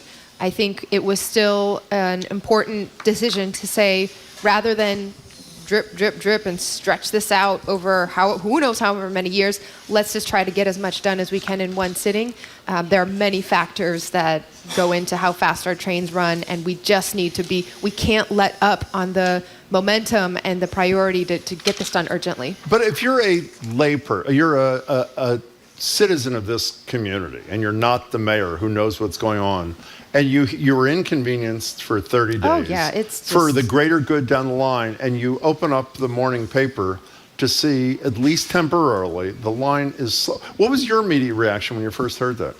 I was on the Orange Line trains, and so those who are not only reading the paper but sitting on those trains know. And unfortunately, it's been this kind of experience for several years now, and not just since the 30-day shutdown. But we have to move faster. We have to ensure that the next administration, what our next governor's approach to this will be central to the future of everything that we're trying to do in the city of Boston. Our economy, our statewide connectedness, our opportunity, the housing market, it all comes down to whether people can get around. Did you get an adequate explanation when, I assume you reached out to either the head of the T or whoever you reach out to, the governor. Did you get an adequate explanation as to why after the 30 days, I don't mean to belabor this is the last one, as to why it was slower after the fact? Yeah, it was never going to be kind of an on-off switch of we just need to fix a couple things, and then all of a sudden, voila, the decades of neglect and delay are suddenly fixed. The major challenge is around staffing levels. And so there are still some areas that from my understanding, some additional slow zones that need to be changed and this and that. But the major factor is how much staffing levels have been decimated at the MBTA, and we need an all-hands-on-deck push. This Saturday, the City of Boston is partnering with them. We're hosting a jobs fair right on City Hall Plaza. So these are great jobs. There's every role that you can imagine, from driving and steering trains and buses to being a signal dispatcher to engineers and all of that. They are in tremendous need. The last estimate we got was 1,500 open positions just at the MBTA. But right shouldn't now. they have? Isn't there an obligation when you're a public official or you run an agency to be honest in terms of I would assume if you polled 100 people on the Orange Line that you were riding and said, when this is over, are the trains going to be faster? Every one of them would have nodded, yeah, that's why we're suffering this interim pain. Was the public dealt with, in your estimation, I think we will honestly? end up with faster trains, right? That is the these infrastructure repairs needed to be made at one point over another, and being able to do a condensed period, taking 5 years of work into one period, still, I believe, will pay off in the long run, but there are many other complicating factors, and we can't let up. Yeah, one of the most incredible things I ever read was the T was hiring people part-time for the first several weeks of their employment, and I thought, who's going to take a job part-time? And I hope they've fixed that. I don't know if they have, but I hope they have. Speaking of housing, everybody talks about the cost, the price, rents through the roof, can't afford houses, but you're doing something with the speeding up of fast-track proposals for affordable housing. How's that going to work? Yes, this is one of my pet peeves. This is really the reason why I got into government. Was when my family was going through a tough time, I tried to open a small business and thought that I could do it quickly, get everyone back on their feet, and then the process of all the permits, all the licenses, all the departments was a nightmare. And in Boston, that is hundreds of years of history and common victualers permits layered on things that we're still using today. That stretches across everything. So our focus is to really accelerate affordable housing production. And to do so, we've said we are going to give clear priority and get under the hood of every way our agencies are touching the approvals process. Right now, it's an average of 11 months to permit an affordable housing development. That's almost a year. And that's before construction begins. And just to get to the point where people are allowed to move forward. And so our executive order cuts that in half. It sets the goal that is even a little bit uncomfortable for us. It's quite ambitious. And the push is we're going to make the changes to streamline processes, to increase coordination, and to make more things predictable and what's called as of right, so it doesn't have to go through the approvals process in some cases. By doing this for affordable housing, not only will we be putting our resources in an area that's badly needed, but this will unlock ways to speed up processes overall for all of our projects too. Let's take some callers. Cheryl in South Boston. You're on with the mayor of Boston. That's Michelle Wu. Hey there. Hi, Mayor. How are you? Good. Thanks for calling. My question is related around COVID and BPS. The number of COVID cases in the first month of school have increased to over 700% compared to last year, and there's no universal masking or weekly PCR testing this year. When and how will you bring crucial protections such as universal masking and weekly PCR testing at school or district level? How will you ensure equity across the district board? Yeah, thank you so much, Cheryl. This is a great point, that as we are feeling the temperatures come down over the last few years, that has also meant that our COVID numbers have gone up. And we're seeing a little bit of not quite sure if it's settling at a trend yet, but we're watching the wastewater numbers very closely as well. And as always, there's a little bit of a tick up in the fall. We are in a place now where, as we have gotten further and further into understanding the virus, as we've gotten further and further into having a shared approach and policy making, that we can track it better. Vaccination is now available for all young people as well. And so we're really focused in this moment on ensuring that we're providing a targeted response, so that when there have already been instances here where a cluster has started to show signs of appearing in a school, and that school had masking in place just to respond and make sure that that could be kept under control. And so that is a policy for now, that we're monitoring things very closely and have an approach that is based on individual schools and the situation in real time. Cheryl, thank you very much for the call. We appreciate it. Jane is at the Boston Public Library microphone. Thanks for coming in, and you're on with the mayor. Hey, Jane. Hello. First off, I want to say thank you to Mayor Wu. I think you're doing a great job. As a Boston resident, I see the population struggling every day, but I've also seen it in my travels all over the country and also in the state of Massachusetts. So my question to you is, are you in talks with other mayors to share concerns and possible solutions to help our fellow citizens? Yeah, thank you so much. Thanks, Jane. In fact, I have been lucky to be part of a couple different convenings since taking office to learn from other mayors and talk about our shared issues. And the overlap of the opiate crisis, our unhoused residents, mental health, is a challenge that every single mayor has brought up. We are at the local level, often the place that all of the challenges flow down to when our housing market doesn't reflect the right level and availability of affordable housing, when federal laws and the opiate crisis haven't had the resources nationally or the treatment for mental health to have true parity with physical health. That all ends up being something that we are stepping in and looking to troubleshoot and provide real-time response to in an emergency situation. And so this is a national issue for sure. I know that in Boston, when we are the hub for healthcare, when we're the hub for innovation, we can do it differently. And we've been really trying different approaches, and our housing surge over this last winter really made a big difference in understanding how quickly we can move people into treatment pipelines when that availability is there. We need more support and resources from the state to be able to do this at a regional scale here. Thanks for the question. If you want to talk to the mayor directly, you can call her at 877-301-8970. Here's a great question, says a texter for the mayor, about the status of the new Charlestown Bridge. Construction has been on pause for months.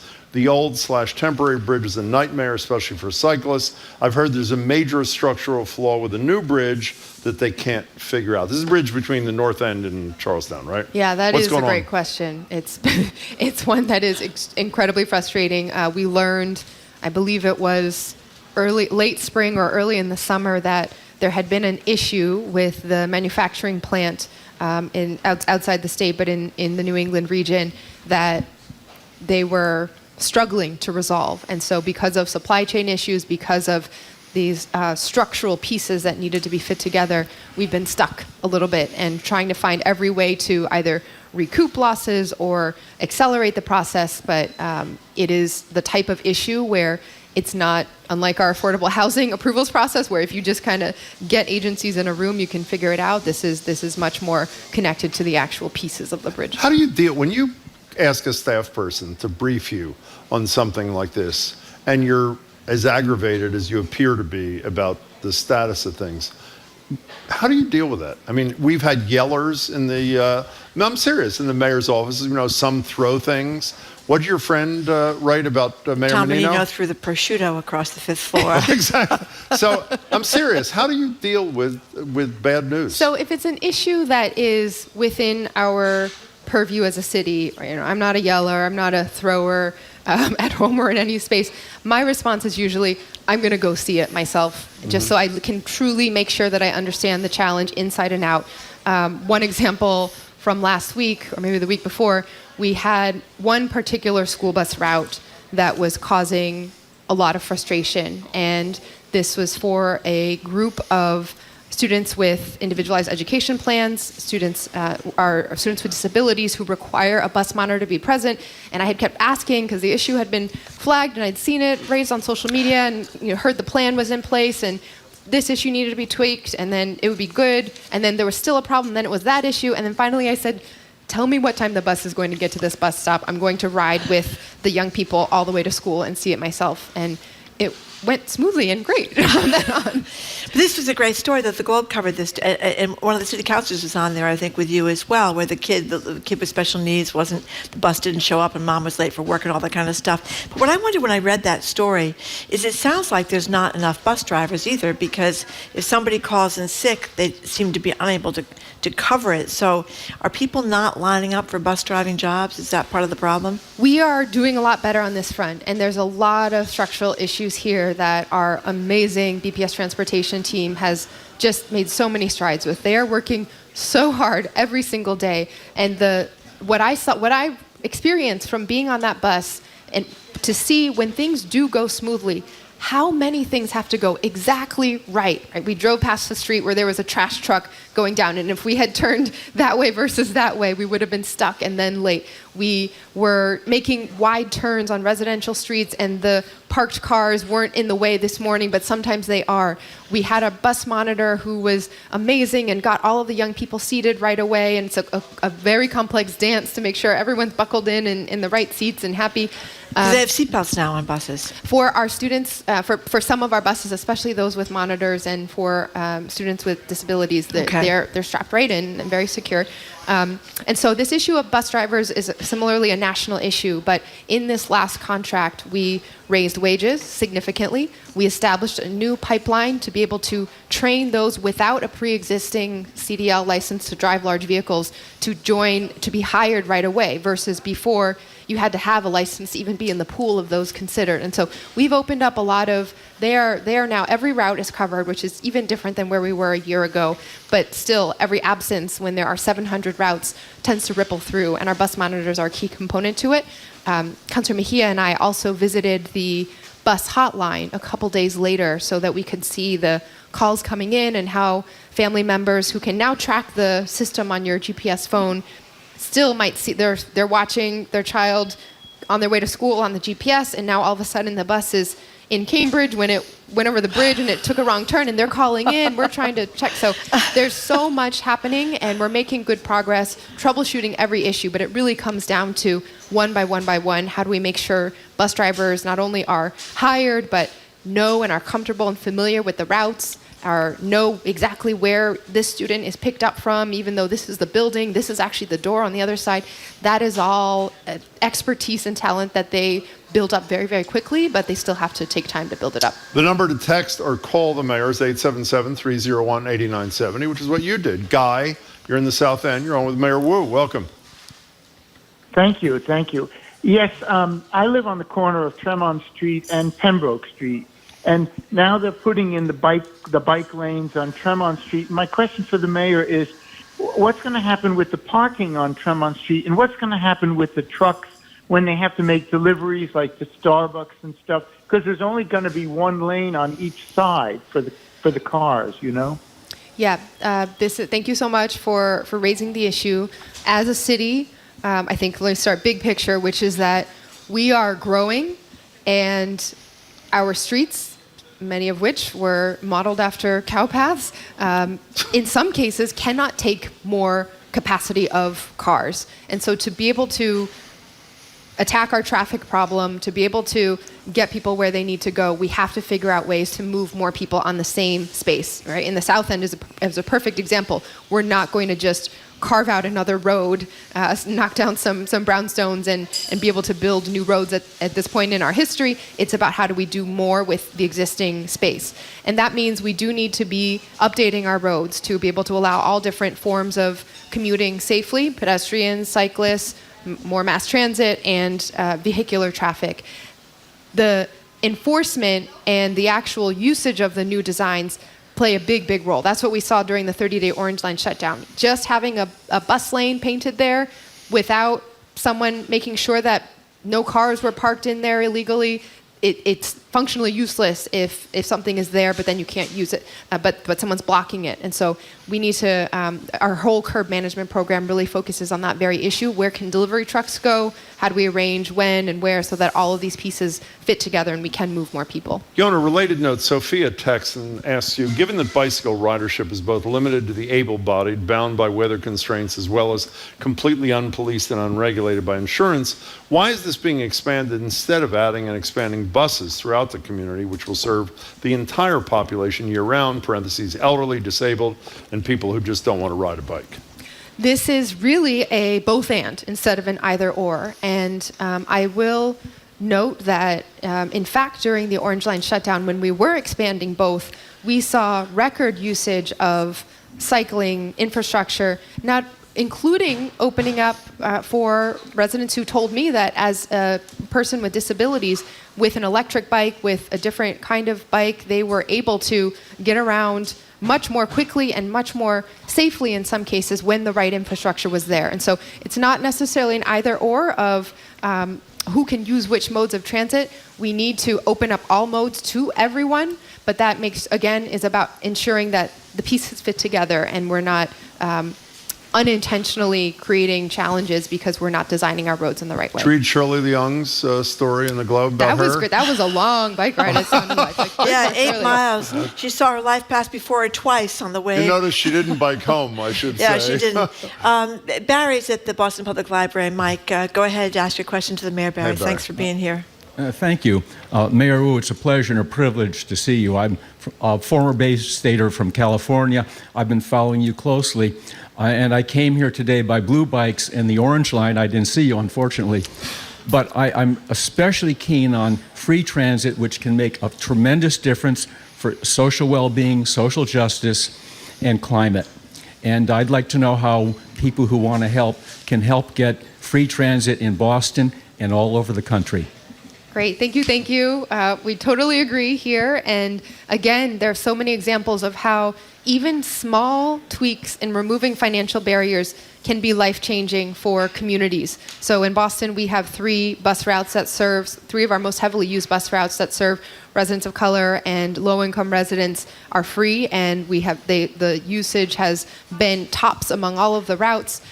We also were able to, as an accommodation during the Orange Line shutdown, make Blue Bikes free for 30 days, and they broke 7 different records for usage over just a few weeks when that financial barrier was taken down. What we need to do moving forward, really, there are a couple things that are quite concrete. One is those who are most often using these systems should have a direct say in the decisions and policies that get made, including in fare structure. And there is a proposal that is this close up at the State House to ensuring that the City of Boston would have a direct voice in the MBTA's policies, which we currently do not. And so we really are hoping that in this last chunk of the year that the House and Senate and the governor can still come together. There's just a few final technical sign-offs that need to be made for that piece to go through so that Boston and a municipality can have a direct voice there. We need commuter rail fare equity as a starting point. Commuter rail was free during the Orange Line shutdown as well, and I had never seen so many people getting on certain stops and opening up different routes that then eased pressure on the bus system and the Orange Line and car traffic because that was available but currently is too expensive for many residents. And we have a pathway mapped out where bus service should be the first that the state could help support making it free. It is a relatively small percentage of the revenues that come in. It speeds up bus service when you don't collect fares as well because people don't have to queue up to uncrinkle their bills and feed them in. We also have gotten very close in the past to a low-income fare, a discounted fare for low-income residents, and some of our gubernatorial candidates have committed to that and to the free bus as a map for where we can go next. We need to see that happen quickly. By the way, that's in the economic development bill giving Boston the seat, or is that in some other legislation? That was actually an amendment to the budget. To the budget itself. You know, Mayor, well, you may have said this, and my apologies, because I'm just reading the most recent text. Has there been any discussion, in addition to transit as a whole being free? We know you ran on that to a great degree. You mentioned the Blue Bikes. Is there any talk about subsidizing that and making that free as it was during this the first hour or whatever the hell it was during the Orange Line shutdown? Yeah, I think everything is on the table. We were able to secure some resources because of the extraordinary circumstances, and it's all about working. This is at the scale of resources that we need partnership from the state and federal government. There's a lot of champions out there, and it's just about the mechanics of how we kind of bake this into a predictable source of funding that can come year after year. Jim in West Roxbury, you're on Boston Public Radio. Hi there. Hi, thank you. Mayor Wu, I wanted to thank you for your service. I don't know whether you get to sleep every day, but I hope you do. And but my question has to deal with my immediate neighborhood where they're adding additional accessible sidewalk ramps. And it just seems to be at every single intersection. And I'm wondering if it, and I am an architect, so I'm familiar with ADA, et cetera.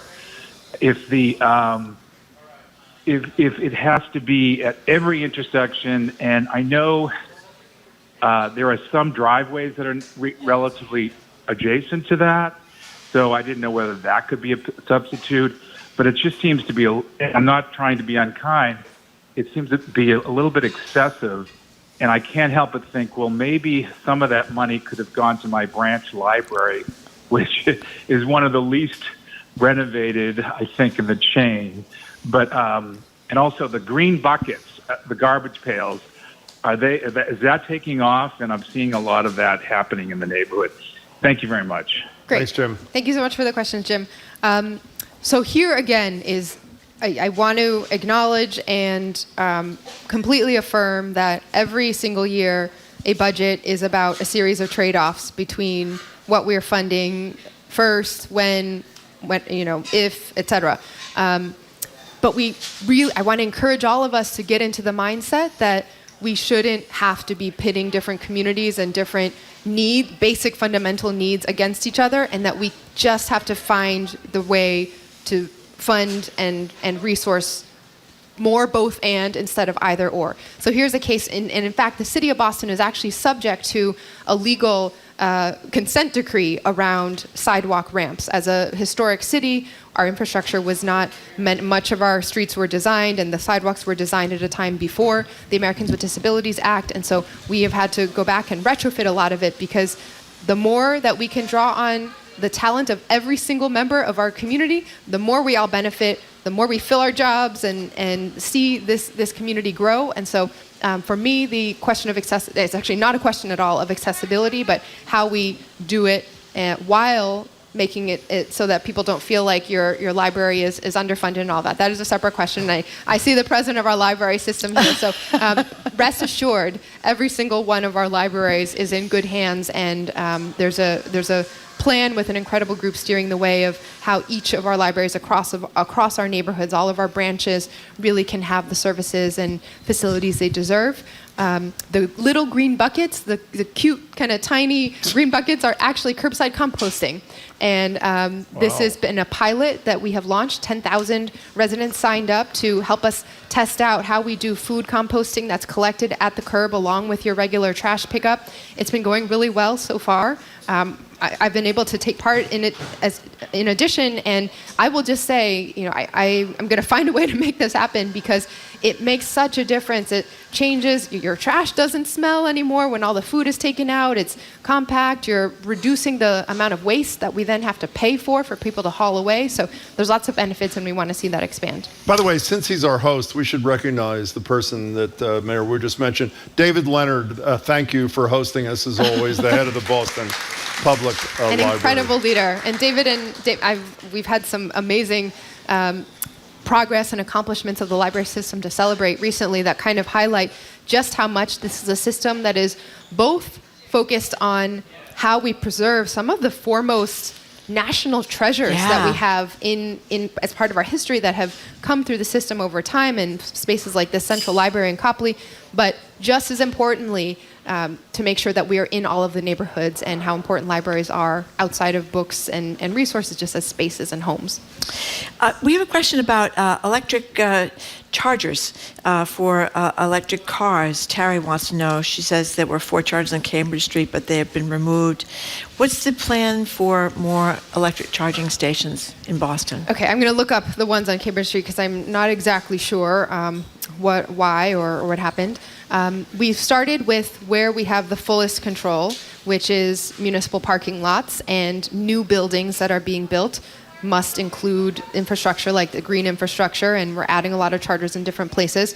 And we're also using what we can to build up the workforce and capacity. So as the city transitions to more and more electric school buses, more and more electric vehicles as part of our municipal fleet, those jobs and that training has helped launch a vocational technical track at Madison Park to service electric vehicles. Oh, great. We need to see this baked into all of our institutions, right? If the MBTA and all of our buses move in that direction and they're starting to take some steps, if we can electrify our trains, if we can make it so that people don't have to choose, right? I've said this before, but when you drive a car that runs on gas, you don't ever have to think about how you'll get it to keep going. When you run out of gas, you know you can kind of look around and within a few minutes drive, you'll be able to fuel up.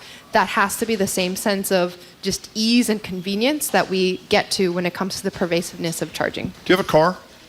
I do. What do you have? We have two cars. One is a 2014 Honda Accord, and then the other was an electric Bolt. Which How do you like it? It's been great. Yeah. Our lease just ran up, so I think we're going to wait and see what new rebates come from the new federal law that just passed that allows consumers to have more rebates. But that has been wonderful to feel like the kids don't have to breathe in exhaust all the time. And then in terms of our official car, the new mayor's car is an electric Ford Mustang Mach-E. I want you to know that 3 people so far have texted in a question saying, what is the mayor's favorite color? And I want you to know, that about? Unless there are 17 more to get us to 20, we will not ask the question. We've got to take a break. Okay, we're going to take a break, but green. Green. There's your Thank you answer. very much. We're speaking with Boston Mayor Michelle Wu, and we're going to continue to speak with her till about 1:30. You're listening to Boston Public Radio, 89.7 GBH, broadcasting live from the Boston Public Library and streaming online at youtube.com/GBH News.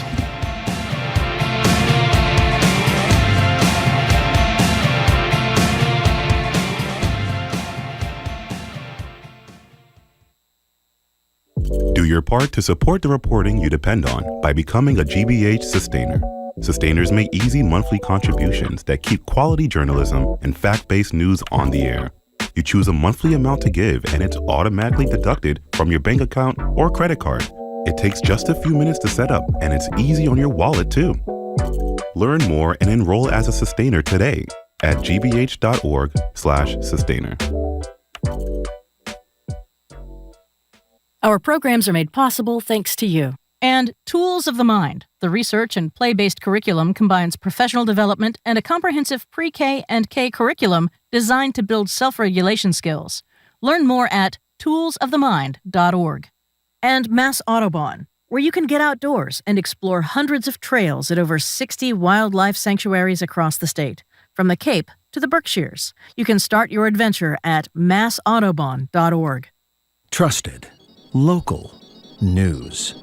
This is 89.7 WGBH, WGBH HD1 Boston, online at gbhnews.org. Boston's local NPR.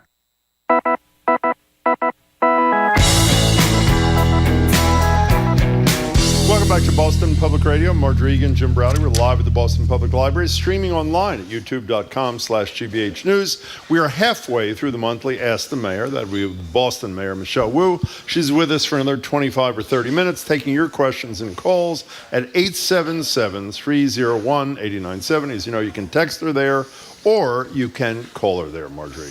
You know, I was teasing you a little bit before about this piece in the New York Times that compared you to the swagger of Eric Adams, the former police officer who is now the mayor of New York, kind of a good time party guy. They talked in this piece about how he's the nightlife mayor, has demonstrated the limits of masculine bluster, and they're comparing him to you. The headline says, does the Democratic Party want swagger, or does it want Michelle Wu? It was a pretty flattering article, and I just wondered what kind of reaction to it. Not every Boston mayor gets to be in the New York Times. And they were also saying this piece that really, not only are you the first woman, but you are a very un-Boston in many ways, because you're not swaggering around here, Mayor Wu. I'm happy to be swagless. Yeah, I'll take swagless. Swagless? Is that the... Yeah. I mean, what was the reaction you got? My first reaction was honestly, our press team works more than 24 hours a day. We're trying to pitch stories, we're trying to this and that, and then something that happens just drops out of the air with no one even reached out to us or asked any questions. And I think it's, I'm glad that there's more and more focus on cities as a place where things are happening and it really matters. But I know Mayor Adams as well. I've had conversations with many, many mayors across the country, and I think we're all, you see a media piece and then it's on to the next day. Well, one of the things that they did mention, and this is a real difference, is that, and the Globe has written about this too, that historically in Boston, a developer calls, they're into the mayor's office in 2 seconds talking to the mayor. That has been untrue in your administration, that you are not falling all over the real estate interests as has happened so long in Boston, which has resulted in a lot of very expensive luxury building and not so much affordable housing. So get back to your affordable housing plan. It's very different than what we've seen before. I think there are a couple pieces there, which is that, one, I don't like to waste time. I don't like to waste other people's time. I think when you're a mom and you're used to things just happening that out of nowhere and chaos erupting from the kids, you have to at least have a good set of proactive plans so that when those get messed up, you're still kind of on track. And so I came into this role in an unprecedented situation, right? So much transition and instability, lacking, needing to find cabinet chiefs across some of our major departments with searches ongoing and overlapping at the same time for many of our roles. Every single contract with our city workers expired when I started, several dozen contracts that needed to be negotiated from scratch, which is, again, unprecedented. And so there's been a lot of, to be able to have the impact in the community, no single person should be taking things on. My goal should be to spend my time empowering more and more and more people within our team to be able to partner with communities and have that impact grow over time, not just whatever I as an individual can handle as it comes in. And so it's been really important to me to try to do everything we can to empower our cabinet chiefs, to empower our department heads, to empower all of our staff, and work alongside our community leaders to get things done and to focus on what the real issues are. I do take issue, though. We are going to focus on nightlife in Boston. I like to go dancing just as much as the next person. And we've under Chief Idawu's leadership, there are grand plans for how to make sure that Boston is welcoming, fun, and vibrant. That's a key piece of how our economy will grow. You think we're close too early? Oh, yeah. But again, it comes back to public transportation. If workers can't get home at night, if people can't rely on being able to take the train or bus home affordably, it kind of puts a damper on a lot of things. So while we're talking about partying, Anna from Southie wants to know, she says, hey, Mayor Michelle, you are my queen. What are we thinking about the happy hour bill? You girls struggling to pay rent out here, and these drink prices are not helping. There's still many legacies of our history here of the state coming in and trying to tamp down what they perceive to be excessive, debauchery at the city level, which was really a different lens on racism and discrimination, and when there were, Irish Americans, new immigrants running the city. And so one of those pieces is that we still have a ban on happy hour. This, I think, should be a decision left up to individual cities. It's not as cut and dry as just yes or no to happy hour. There are implications around timing and location and how that might impact existing businesses, but cities should be able to sort out all those pieces, and it's different in one city versus another. By the way, the Senate Economic Development Bill, which includes a provision, does include local option, does it not? That's right. It does. By the way, a couple of people have texted about the exact same thing, the Ryan wading pool in Matapan. Matapan, yeah. The first one is from Nicole, so we'll read hers first. She lives in Dorchester. The state is set to bulldoze it on October 16th. There was no community process, Nicole writes. Parents are livid as this is an equity issue. There are so few bodies of water, places for kids to cool off in Matapan. Is the mayor doing anything, reaching out to the governor, I guess, at all on this? Yeah, this is a DCR state facility. And my understanding is that this might be part of a larger shift that they are making. We are happy to reach out and make sure I fully understand the situation. But I'll just say we've been having, at the city level, deep conversations about our pools as well. As the summers get hotter and hotter and hotter, it is critical infrastructure for cooling. But many of our pools are now sometimes some of them 20 plus years beyond their projected lifespan. And so again, it gets to the same issue with the MBTA, with many of our facilities. When we didn't maintain them over time, we're left with hard decisions later. And so we're scrambling a little bit to make sure that we have a true facilities plan and be setting aside funding for all of our assets, community centers, libraries, pools, so that we can get on a good schools, so that we can get on a good track. So you're going to look into this before October 16th. Yes. You are. Haley, you're in Quincy. You're on with the mayor of Boston. That'd be Michelle Wu. Hey, Haley. Hey, thank you for very much taking my call. Sure. I congratulate Mayor, your mayor. She's doing a wonderful job and innovative ideas. And so I'm bringing you greetings also from Quincy, from other historic city and the city of residents. And we have an issue here regarding the Long Island Bridge. And as a taxpayer, we're kind of concerned. How much are we going to, how long is the city going to keep on having the lawsuits against the city of Boston? I remember working very closely with Mayor Menino on the Long Island shelter, and they established a farm there, and the residents had an opportunity to work a farm and bring their produce to the farmers market, and also all the feeding stations and soup kitchens, and it was such a wonderful program. Can that ever come back again as such? Haley, thanks. In fact, I was just out on the island last Monday with members of the Boston City Council to make sure that all of our colleagues at the city level could really see the condition and the state of the buildings. This is a really important swath of land that the city of Boston owns and that has hosted critical services in the past related to emergency shelter and recovery. The price tag of a bridge, and this is even after we resolve some of the legal issues that Haley had mentioned, is likely going to be in multiple hundred millions of dollars, much less not to mention the state of the buildings needing significant repair. And so we are working to come up with the right plan for what will happen on the island first, because that will drive then how we think about transportation to the island. And we're working closely with partners. The island is also a sacred space for indigenous communities, and we've been in close communication to ensure that any decisions the city makes will really reflect all of the needs across various communities involved. Haley, thanks. There's a story in the Globe just a couple of days ago, a series of mixed signals after Rollins progressives questioned new DA's commitment. That's Kevin Hayden, obviously. You supported the other guy in the race. And they cite a couple of examples, the Globe does, the firing of the guy who was head of the juvenile, I think it's called alternative resolution or some such thing.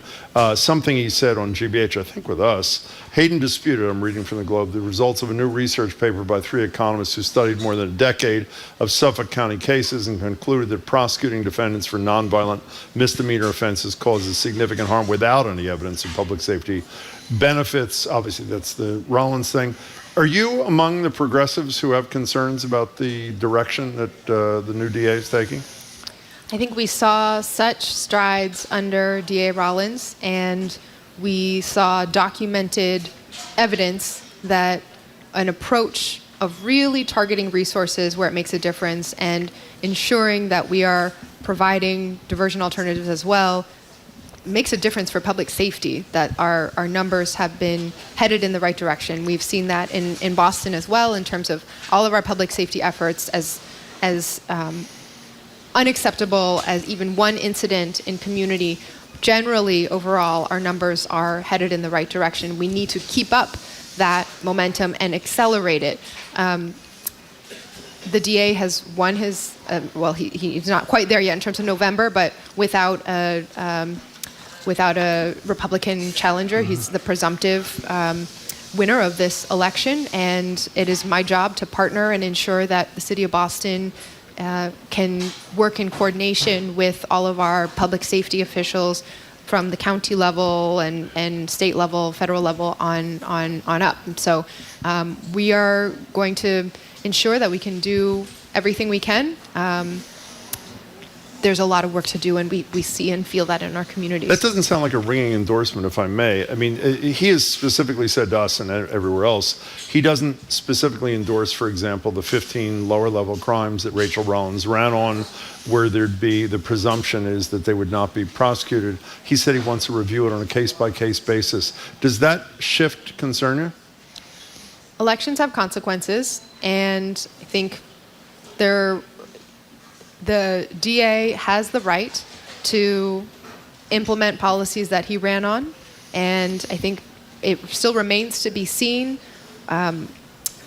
how much of this is transitions from a new administration coming in, and how much of this is tied to fundamental policy shift and priority shift. He seems to be saying that some of this is just personnel and transition related and not major policy related, and he has said that he's going to continue to hold up progressive action in the county. So we'll be working closely and hand in hand to see what happens after the actual election, and he has some time to get settled. That's the voice of Michelle Wu. She's with us for another 15 minutes at 877-301-8970. We have a text about the Forbes building in Jamaica Plain. The texter says it's in danger of losing its affordability. The owner's refusing to renew the Section 8 contract to the property. The texter says you mentioned the building in your mayoral acceptance speech, that you would keep the Forbes affordable to many elderly and disabled residents. And she's, of course, or he's, of course, worried about a massive increase in rent if the Section 8 contract goes away. So is there an update on the Forbes building? Yeah, I know Chief Sheila Dillon, our incredible Chief of Housing, has been working really closely with all parties here, and the City Council has now very recently passed a home rule petition that we are going to send up to the state to try to preserve or give the city the ability to extend affordability requirements. This is an example of what happens of the several ways that displacement happens in our city. It's market rate pressures, but it's also existing affordable housing that has 40-year timelines or 40 plus 20-year timelines, and then at that moment where the original folks said, well, we'll have a chance to renegotiate it later, we lose a lot of affordable housing that way. And so it helps inform how we think about our strategy overall too, and how urgently we need to be doing more to preserve existing affordable housing and create more. Chris in Dorchester, you're on with Mayor Wu. Hi, Chris. How are you? I'd like to congratulate the mayor and the city also. And specifically, I'd like to ask about the redevelopment of the Huntington Theater and the proposed development of the Teen Center in Grove Hall. How does it contrast the two of them, and can you speak more about it? Which center in Grove Hall did you say, Chris? Teen Center, I think you said. Oh, the Teen Center. Okay, got it. Very, very exciting projects, both of them.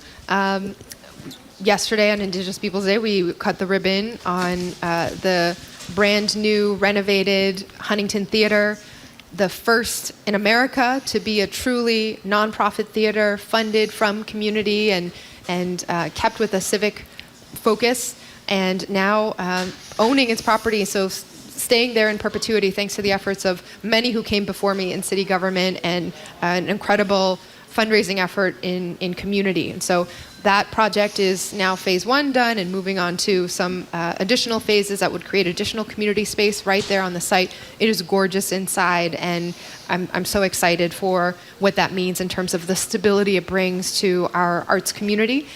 For a long-standing treasure to stay there. Our new teen center, I think we're going to talk about this maybe later this week as well, so I don't want to break too much news here, but it has been a commitment of our administration and folks in the community to find a space for a freestanding new community center in Dorchester. And so we've been having conversations, making projections, doing site assessments to be able to identify the right location for that. Some of what we need to recover from the pandemic is jobs and is economic security, and just as important as that is the space for our young people and seniors to be able to be together again and to access all of the opportunities the city has through spaces like our libraries and youth centers and community centers. 877-301-8970. Let's go to Brighton. Deborah, you're on with the mayor. Good afternoon, Mayor. Thank you, Jim and Marjorie, for taking my Sure, call. of course. a little nervous because I'm. Don't be. Thank you, Mayor Wu. I first off want to express how proud I am to have you as our mayor, and the reason I'm calling today, Mayor Wu, is I sent you maybe a little over a week now, a personal letter regarding the situation at 75 Tremont Street in the Oak Square area of Brighton. And I was wondering if you had a chance or had received my letter, and if you had any information regarding the status of the what's happening with the development. Because in the letter, we're mostly concerned about what we feel is the overdevelopment of projects going on in and around Brighton within literally a mile or 2 miles proximity of one another. We're really glad you called, Deborah. Let's hear what the mayor has to say. Thank you. Yeah, thank you. And this is, I've actually received several letters on this, and at a recent block party in Brighton also received a whole packet of information on it as well. So I know this is something that is on the minds of folks in the community, and it feeds back to our larger issue of when we think about development just one by one without the impacts of how it all connects together with not only the new buildings that are being proposed, but transportation infrastructure, affordability, whether this is furthering or hurting the effort, our goal to retain and really root artists in the community, climate goals, it all has to mesh. And so I don't have news on 75 Tremont today in terms of this particular project, but overall, I've been sitting frequently with Chief Arthur Jemison, our new Chief of Planning, and who runs the BPDA, Boston Planning and Development Agency, and his team to set some parameters around how we will move forward with different planning projects and initiatives. There are several underway in the Allston-Brighton area, and so we're hoping to tie in some of the proposed projects into the kind of parallel track for getting our larger plans set. Good luck, Deborah. Thank you for making the call. We appreciate it. 877-301-8970. Let's go to Carl in Rosendale. Thank you for calling, Carl. Hey, Carl. Hi, thanks for having me. Sure. With today being National Coming Out Day, I'd be curious to hear how Mayor Wu and Mayor Wu's office is addressing issues around making sure that people can access gender-affirming care in the city. We've seen a lot of issues lately. Thank you so much, Carl. Yeah, and people may know that the Attorney General has been asked to investigate by the AMA, American Academy of Pediatrics and Children's Hospital Association, these threats against Children's Hospital here in Boston and hospitals that provide gender-affirming care. And the accountability from the U.S. Attorney and the FBI on some of those who have brought bomb threats and other hateful language and rhetoric specifically to try to intimidate our care providers and families seeking life-saving care is that accountability is really important in the political climate that we are in. Boston is a hub of healthcare and life sciences. Gender-affirming care is medical care. It is necessary life-saving care, and we will do everything that we can to stand with the efforts at the state and federal level to protect and ensure that we are building a city for everyone. Locally, at the city level, part of that is not just being reactive, but really setting the groundwork so that we can support organizing and efforts coming from community members to ensure that we are a welcoming city for all LGBTQ plus residents, and especially our trans residents and trans residents of color. Our new Office of LGBTQ plus Advancement, led by the amazing Quincy Roberts, has partnered with Trans Emergency Fund and is working on initiatives around housing and medical care and outreach and education so that we can work on that hand in hand. Is there thank you for the call. Carl, is there something at the top of your intractable list that is on your agenda, but you've had the greatest frustration about either because it's a home rule petition thing and you're worried about the legislature, or you just can't figure out how to get from here to there. Is there such a thing or a set of such things? I think the area where there are many big thorny challenges, but the vast majority of them, I feel like we have the right leadership in place, a good plan, we know what we need to do, and have a clear sense of how we'll get there, even if it'll still take some work to find out where the resources will come from and how we plug that all in.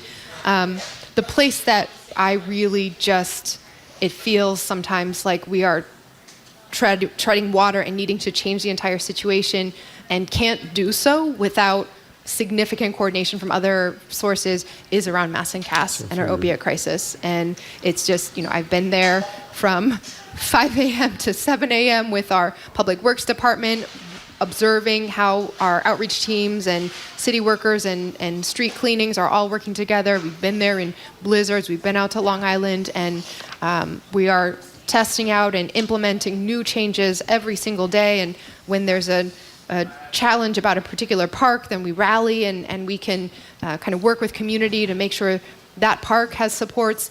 But it's a little bit, the more beds we create, the more residents we serve, the more need really grows from all across the region and outside the state as well. Are you getting decent cooperation from other mayors, city managers, those kind of people, so that it's not just a Boston issue, even though it's centered in Boston?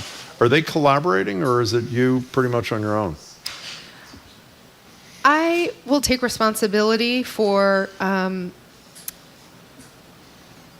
think we need to get our house in order a little bit to be very clear about, before, I wouldn't ask other cities to do something that we're not fully willing to do. And Boston is always going to be the center city, the service core and hub. And so I'm working so that we really max out and know for sure what we're doing here. We've created new day centers outside the area, partnering with organizations. We've created free transportation that can help connect people to these services during the day. We're thinking about other locations and partnering on how we can support more low threshold housing. I fully expect and am praying that the next governor's administration will take a strong stance on this as well. It cannot happen without strong state leadership. We're talking to Mayor Wu for another 3 or 4 minutes. Miles from West Roxbury, Mayor Wu wants to know about the pay raise passed last week by the City Council for city councilors and you. Why was it needed at this time, do you think? So the system that we have is it's not the best system, and this comes up every time that we have this conversation. Right now, the vast majority of city workers are, their salaries come from contract negotiations. And so all but about 1,200 of our 19,000 city workers are part of a union that negotiates salaries, salary increases. It has been generally in the scale of about a 2% cost of living increase per year. Those who are not included in that include department heads, elected officials, and those who are appointed rather than part of the civil service system. And so by law, those salaries are set according to city ordinance. And there's also a requirement that every 2 years that is reevaluated. There's a compensation advisory committee that does a national kind of analysis of where our department heads are relative to salaries of the same positions in other cities, and then presents recommendations. That had not been done during the pandemic and had not been done for a little while. So that category of city staff has not had a raise since 2018. And for elected officials, due to conflict of interest laws, you can't give yourself an immediate salary increase. It takes place after the next election, so 2024 for the city council. So we're talking about a 6-year period. We had proposed, as part of the larger package, an 11% increase for elected officials, again, about 2% per year, 6 years plus. The council has tweaked it, as they have the right to do because it's an ordinance, and passed it with a 20% increase, which is too high. I think my primary concern is that even our city workers, our first responders, our frontline workers who showed up every day at tremendous risk, to themselves and their families during the pandemic. Some of these workers are now with an expired contract of 2 years, 3 years or more. They have not gotten any adjustments even by contract. And so the timing of it is concerning to me, and the scale of it. And so we're still evaluating, given the long weekend, and this came in late last week, we're still evaluating what the financial impacts are of this amended proposal, and have a period of time to respond to the council. I think that's about 15 days. Meaning you may send it back to them. That's right. And then they have the power to override your... That's right. Yep. Veto. By what vote? Override. I should know. And I A don't. 2/3, so 9 out of 13 councilors could override a veto. Mayor, well, you've got 2 little kids. I assume they're going trick-or-treating for Halloween. Now, if you go with them, do you go with them? I do. Because I'd be afraid, if I were you, that every house I went to, I'd be buttonholed about the potholes or the garbage or people complaining. That's why I go. Exactly. Who are you going as? So I think we've traded off. Sometimes I'll go, sometimes my husband will go, and someone has to be home to give out the candy as well. That's right. That's the other thing. The kids it's quite gruesome. They they work with my sister every year. She's amazing and designs the most intricate costumes for them. So for some reason, I was not part of this conversation, but several months ago they settled on headless monsters as the theme. Excellent for for kids. That's really good. So that's good. I'll show you a picture afterwards, but it's kind of a setup where there's a frame and the shirt collar is way up here, and then there's a hole in the middle where their head sticks out. That's pretty good. Okay. So do people ever, though, do they do that? I mean, you ride the Orange Line a lot. Do people, are they generally, you've said this before. No, I can't even get anyone to talk to me on the Orange Can't Line. anybody talk to you? Okay. Okay. So no complaints about potholes. I love it when residents find the time. That's why I do this job. And so I hope people aren't shy. And everyone is always so nice and understands when you're with your family as well. I've never had I won't say never. I have not very frequently had an experience where I sometimes will say I'm trying to keep my eyes on the kids too, and people understand. They got to buttonhole you soon, because how many days do you have left in this term? 1177. Exactly. Notice without even checking, this woman knows that. And if things come down outside your house, I know the ordinance was changed so people could not voice their protests until after 9 o'clock in the morning.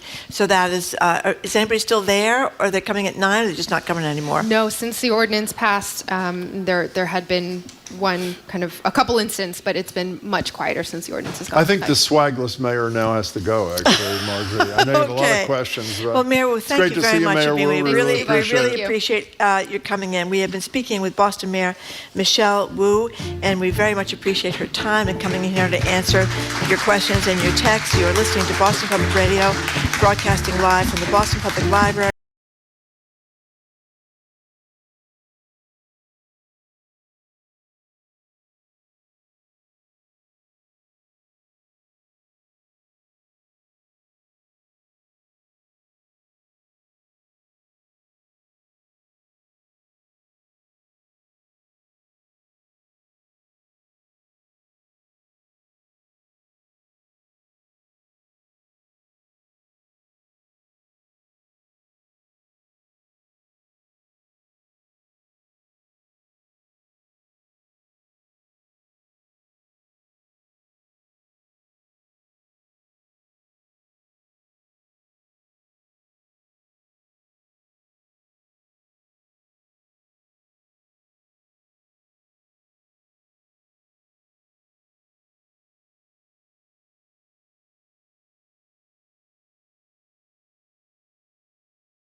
Out day, and we're talking with author Jessie Hempel about her new memoir, The Family Outing. Jessie explains how throwing open closet doors can liberate all of us from cycles of shame and heartbreak.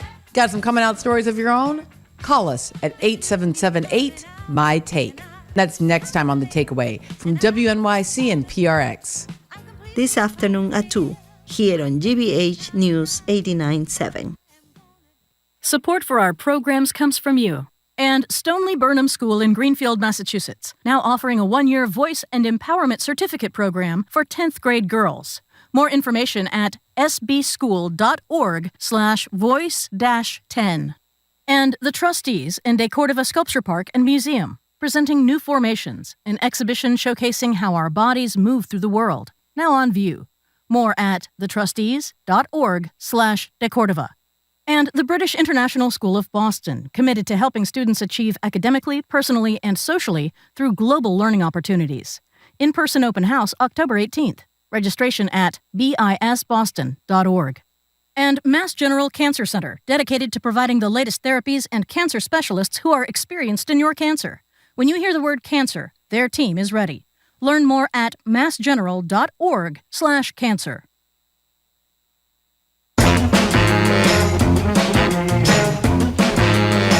Welcome back to Boston Public Radio. Jim Browdy and Marjorie Egan live from the Boston Public Library, streaming online at youtube.com/GBH News.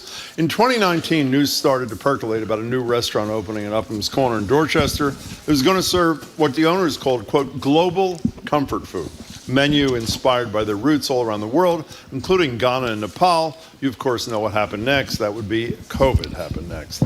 Now, after a year pivoting to pop-up appearances, Comfort Kitchen is just weeks away from its official opening, operating as a cafe by day, restaurant by night in the aforementioned Upham's Corner. To say anticipation is high would be an understatement. We're joined now by Bipla Ray and Kwesi Kwa of Dorchester's Comfort Kitchen. And yes, most importantly, they have brought us food, which so far is fabulous. They have brought Gentlemen, food. It's great to see you both. Thanks so much for being here. I was just saying I've never had duck before. I'm eating the... You've never had duck before? No, I'm not adventurous when it comes to meat eating, but this is really good.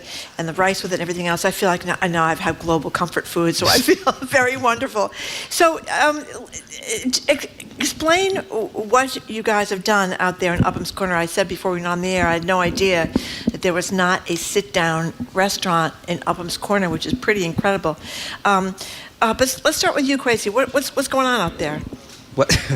One of the things that we were conceptually, when we were thinking about Comfort Kitchen, we were looking to make Upham's Corner a destination. People will travel to South End, North End for food, but in Dorchester and Roxbury, people seem to be a little bit more hesitant. And with the pop-ups, our focal point was always, we want to make Upham's Corner a destination spot. And we've just been trucking away. I mean, like you said, Jim, COVID happened and threw a wrench in the whole situation, but we were able to pivot a little bit and keep it going. So how did you two, Bipla, how did you two connect? What's the deal? Yeah, so just to correct, Bipla Rai. Bipla, right. I'm so sorry. It's okay. So Kwesi and myself, Could you move your mic up like about an inch? Right here? Perfect. All right, cool. That's the trick. Thank Kwesi and myself, we met at High Rise in Cambridge. Back in 2009 while we were working together. And since then, we've crossed our path. We've worked together in different capacities. I opened Dudley Cafe in 2015, which I ended in 2019. But Kwesi and Shelly, they were doing pop-up then as the Chop Bar. Chop Bar, a Ghanaian street pop-up. And that was happening in Dudley Cafe. And since 2015, we've been working together for this concept. Bipla, I was going to make fun of you and say, well, you got your training at Taco Bell and KFC. Yes. But then you mentioned that we met before at Darwin's. Yes. And that's a fabulous sandwich shop throughout Cambridge. They're my across-the-street neighbors. Yep. Fabulous stuff, I should say. And, getting back to you, Kwesi, I read an interview Marjorie and I did this morning. You did with Kara Baskin, who's on the show from time to time. This is 2019. I want to read to you what you said, which sounds exactly like what you two guys are about to accomplish in a few weeks. What kind of restaurant is Boston missing right now? Kara asked you, and here's your answer. It's missing a restaurant that's small enough to build a community around, a restaurant that's not just doing food and service, a restaurant that's involved very heavily in the community. Yes, restaurants employ people in the community, but I think Boston is missing a restaurant taking it a step further to do things outside of food and service to support that community. That is what you guys are now creating, yes? Yes, absolutely. And speaking on that interview, it's, I saw something online that said, service is a black and white photo. Mm-hmm. Hospitality is a colorful painting. And that's what I was referring to in that, where we're trying to create something that is, you know, the food experience is so much more than just food, you know. And I was trying to explain that to Marjorie yesterday. Could you explain that to her, please? Well, How he was I'm criticizing serious. me because Jim really enjoys different foods, and Yeah. I'm kind of a boring eater. So that's what you were trying to explain to me. I mean, I eat a lot of peanut butter, and you know, it's not that exciting. This is really good, though. This is really good. Speaking of boring eater, I want one of you to be honest and say, when you just heard Marjorie Egan say that she has never had duck before. I'm not. I'm not an exciting. Okay, excuse me. I'm talking to these gentlemen for a moment here. So, Bipla, what do you think when Marjorie said, "I've never had duck in my life"? This is leading a boring life. I am absolutely leading a boring life. An honest man. But meanwhile, you guys, I'm not sure. I've read a couple of stories about you, and one story talks about the historic building that was kind of a rest area for people that were taking the trolley or the bus. And then another one says that what you're in now is a former public restroom. Yep. So which is it? Is this actually like, there was one of these public restrooms, you know, over Boston Common that was turned into a sandwich shop. Is this a former public restroom? Should we be nervous about that? No, it's actually a combination of both. This building is owned by Historic Boston, which is a nonprofit that renovates historic building in the city and rents out to businesses and nonprofits, and they do an incredible job. This building is one-story stucco mission-style building that used to be public restroom for streetcar passengers. Yep. And the last time it was used was in 1977, so it's been vacant since then. Kind of an eyesore, really, in the neighborhood, too. Right, and Yeah. there's a huge demand from the neighbors and the community for, you know, cafe, a sit-down restaurant, and in 2019, Historic Boston approached us for a concept, and that's where we stepped in. You know, by the way, this duck is fabulous. It is Who did fabulous. this? What's done to this thing? So that's our jerk marinated duck leg. Spectacular. Tell us a little bit about it. So that our whole concept in terms of menu writing goes, you know, it's essentially traveling with the food. So we pick a region, and so that specific dish was for our Caribbean menu, and we wanted to celebrate the ingredients of the Caribbean. So that's jerk marinated duck with rice and peas, and pickles, which is a Haitian pickled cabbage, and carrot slaw. That's spicy, goes with the rice and peas, a little bit more creamy, and then the duck is marinated overnight in jerk marinade that we make. So does that mean you're going to have a rotating kind of menu? Yes. Well, you're both shaking your heads. So what does that mean? Like weekly or? No, you're going to kill us. Monthly? That's a little much. What does that mean? So every couple of months, I want to say 3 to 4 months, we're going to kind of take a trip to a different region That's in the great. world. And our goal is to find the intersections of food in terms of ingredients and in terms of technique, how they cross over through the lens of the African diaspora and the spice trade. We're crazy about spices. That jerk, 7 spices in that jerk marinade. Really perfect. Well, we should It's say, really great. Quiz, you're from Ghana, and Biplo. I know, Bipla, thank you, is from Nepal. So these are foods that I know. I don't know what people eat in Ghana. I know what people eat in Nepal. So you're bringing some of your childhood experiences back to Boston, right? Yep. Yes. Yeah. So what we're trying to do here is we're trying to celebrate especially the spice trade that started in India, South Asia. And if you look at the history of spices and human trade, it went all the way to Horn of Africa, to Caribbeans, and to Americas. And if you really look at the food and go a little deeper, they are all interconnected.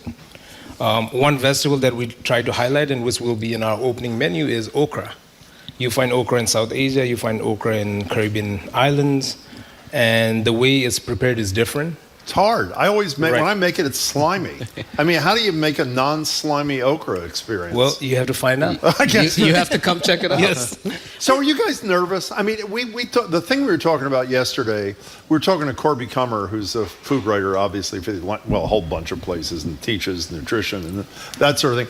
On one hand, a decent number of new restaurants are opening. On the other hand, literally in the same conversation, we're talking about how people are going out less and less because obviously money is tight, and I don't have to explain to people what that's about. So Biplo, starting with you, what's your anxiety level about this endeavor of yours? I'll give you an example. Last week, I forgot the passcode to my cell phone. Well, that's an honest answer. Yeah. But really, I mean, it's anxiety provoking. Yes, it is. Especially for people like us that has names like Kwesi and Bipla, and we come from very different backgrounds. We are both immigrants. So the uplifting is a little heavier on our end. Questions that are asked to us when we open restaurants are never asked to a white establishment restaurants in South End. And I could go on and on that, but so that's a heavy lifting on us. It is a very interesting time. You're right. There are lots of restaurants that are closing, but there are very interesting restaurants that are opening at the same time. And I think we are at a very critical point in our history where the restaurant scene is changing. Well, the thing that we've talked about before is that there's a real unfairness about liquor licenses in Boston. Lots of people like to go out and have a beer or a cocktail or a glass of wine with their dinner. And we were talking about how there, which I didn't even realize, there's not another sit-down, lunch, dinner place in Upham's Corner. Liquor licenses are a real problem. So they're astronomically expensive. So what are you going to do about that? So we are lucky. We got a neighborhood restricted full liquor license. What does that mean, neighborhood restricted? So the license doesn't move from the location. So if we move out of Upham's Corner, say to Cambridge, we won't be able to carry it with us. There is definitely a history in liquor licensing in Boston, just like any other inequalities in the city. Yeah, they're all in the South End, Newbury Street, Back Bay. Very few in Dorchester, Matapan, Roxbury. Yeah. There was a report done by Nick Korn from Offsite. It's a advocacy group for restaurant and bar, and the study says that for every one liquor license in a majority white neighborhood, let me get this right. So there's 8 more licenses in white neighborhood versus 1 in majority black neighborhood. We don't have to go to Missouri. It's not very different here, is it? Missouri. Majority. Yeah. But they're also, aren't they like $400,000? Am I off? Aren't they astronomically expensive? So how are you supposed to be starting out to get $400,000 to get a liquor license? How'd you get the neighborhood one? Who did you know? We have yet to find. We had to go through the licensing board, but you're right. I mean, only chefs like Gordon Ramsay can afford it, and not us. Yeah. Okay, can we talk food here? So we're talking to Kwesi Kwa and Bipla Rai, and they're opening Comfort Kitchen. Do we have a firm date yet, Kwesi, or no? Couple of weeks. Okay, so that means end of October, correct? Okay, you're nodding in agreement. This happens to be radio, Kwesi. Let me explain that concept here. Okay, so I don't think he wants to answer the question. Let's say the end of October. So you ridiculed me a minute ago, both of you guys, when I said you're going to change the menu every week. So it's going to be several months down. What are we going to see? What's the menu going to be like when you open at the end of October or whenever it is? So the opening menu itself is what I like to call our greatest hits, because we were doing a pop-up residency and a bunch of pop-ups before. So we pulled from those menus like crowd favorites and things. What are they? So that dish that you have right there, that's going to be on. That's going to be a crowd favorite. Yes. This joint, let me tell you, it's delicious. And there's a za'atar brown butter trout that's going to be on there. There's the okra that he was speaking of. We have a brown butter okra with lemon lime yogurt and plantain crumb that we make. We're going to make plantain chips in-house and then kind of crumb it over the okra.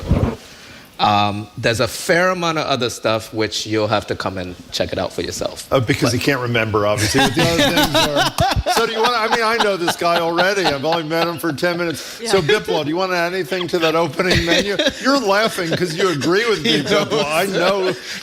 So what do you want to add to that opening menu thing? I actually want to talk a little bit more about the cafe menu. Oh, do it. So cafe by day, restaurant by night. Exactly. So we have coffee, tea, pastries, sandwiches, and rice bowls. So the concept is it's open to anyone and everyone that can walk right in, buy coffee, pastry, walk out. Dinner is going to be a little more special. It's going to be more with intent for people to come and enjoy the. How many seats do you have? 25 seats indoors. We have patio on both the sides, close to 30 seats outside.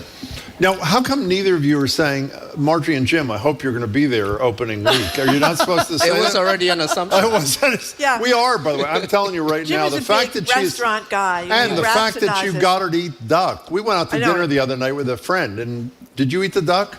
No, I did not eat the duck. No, I did not eat the duck. But she's eating it now yeah, no, with a well, big smile on her face. No, I thought I'd be adventurous and try something different. But you know, the restaurant business, as Jim was saying, it's precarious right now. I mean, a lot of people, the money, the cost, the hours you have to work when you're running a restaurant.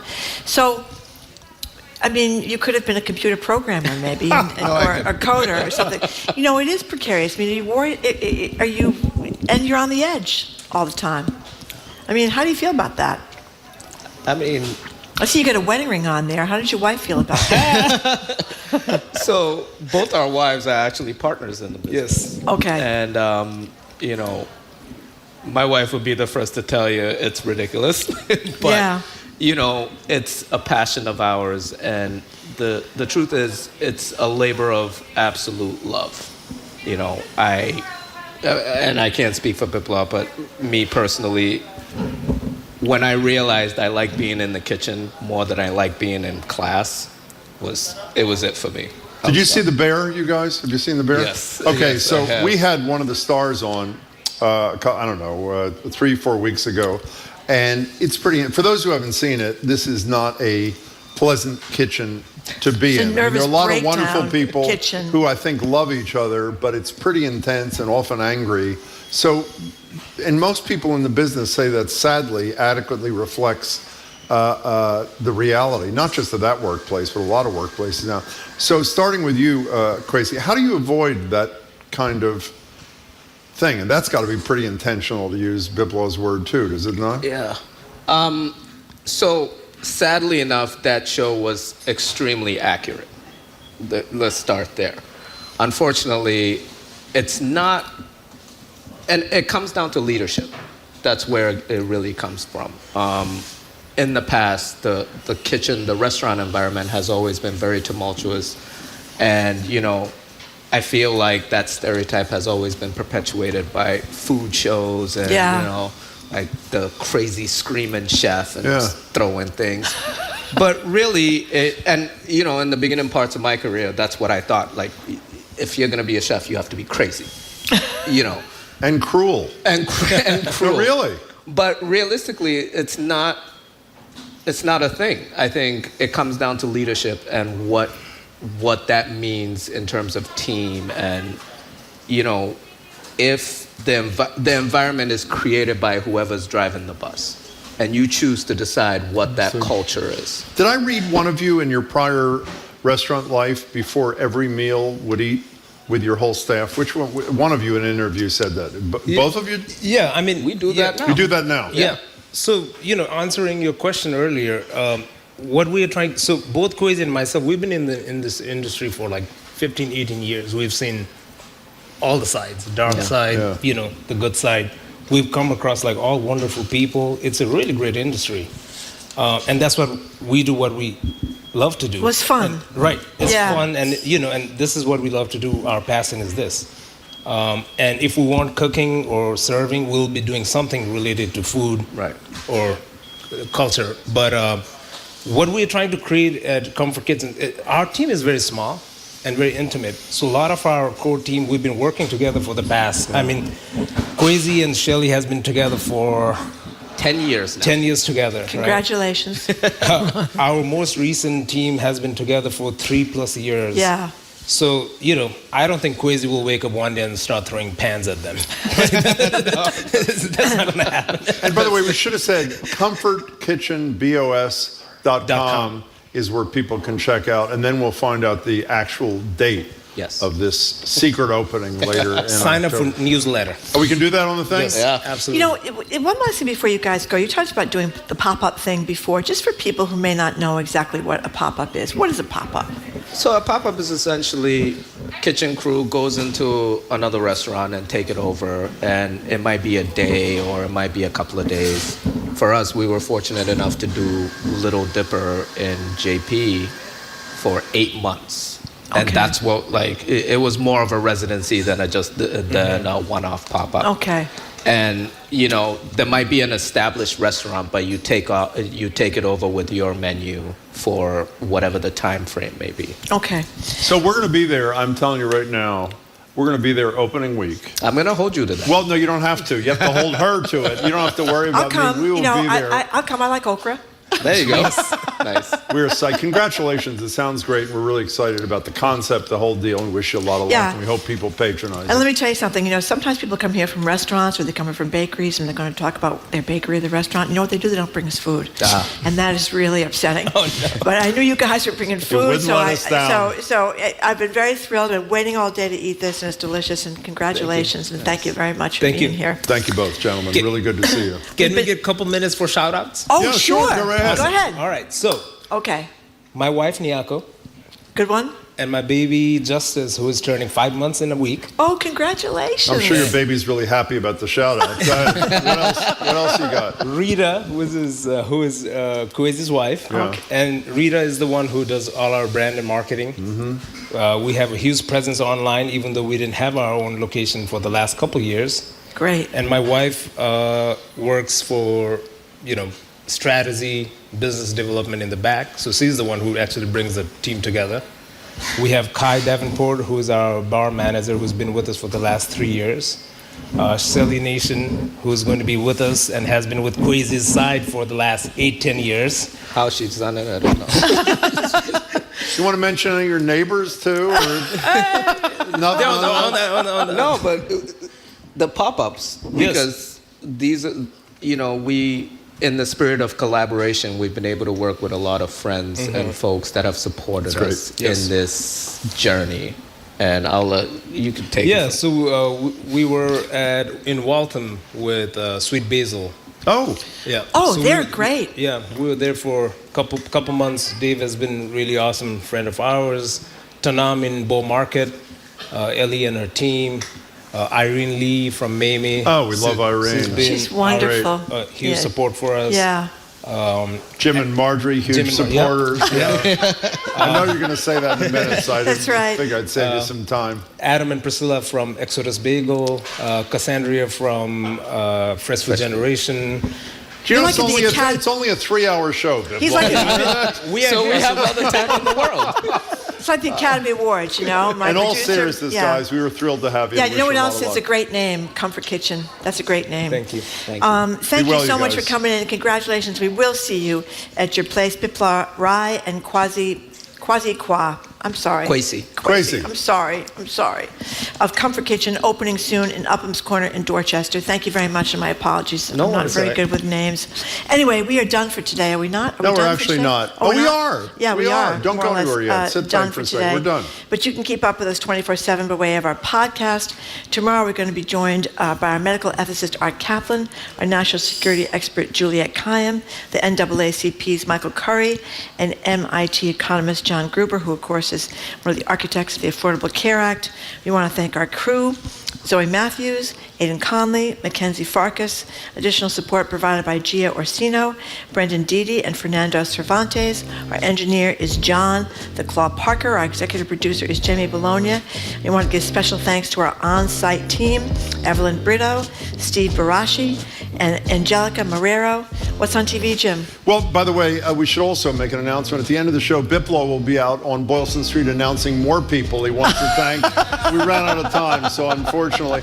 Well, I have a really interesting story you're going to be interested in. Oh, good. David Weil was the first nominee of Joe Biden to be rejected by the United States Senate. You know who led the rejection effort? Who? Your favorite Senator, Joe Manchin. He served as the administrator of the Labor Department's Wage and Hour Division under Barack Obama. Joe Biden wanted him in his administration. Joe Manchin, Kirsten Sinema, another one of your favorites, said no, he's going to tell the story and the significance of that. And also, we talked earlier in the show, I think with Carol Rose, we did, about the decision by the president on marijuana and to pardon all those who had been arrested, convicted of federal marijuana possession charges. Shailene Title, who is responsible for the drafting of the portion of the marijuana law that was approved by the voters that dealt with equity, is going to join me about what that means, as well as somebody who has actually suffered as a result of such a conviction for an offense that virtually the whole American public thinks should disappear, including the president. That's all tonight at 7 o'clock. Sounds excellent, Jim. I think so. I'm Marjorie Egan. I'm Jim Browdy. Thanks for tuning in today. Thanks to people that came down to the Boston Public We Library. appreciate it. Thanks to Mayor Wu for coming in. We appreciate that as well. Hope you can tune in tomorrow. And meanwhile, have a great day.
Kicks off next month. How is the U.S. men's team looking after missing the last tournament? We have this unprecedented wave of young talent.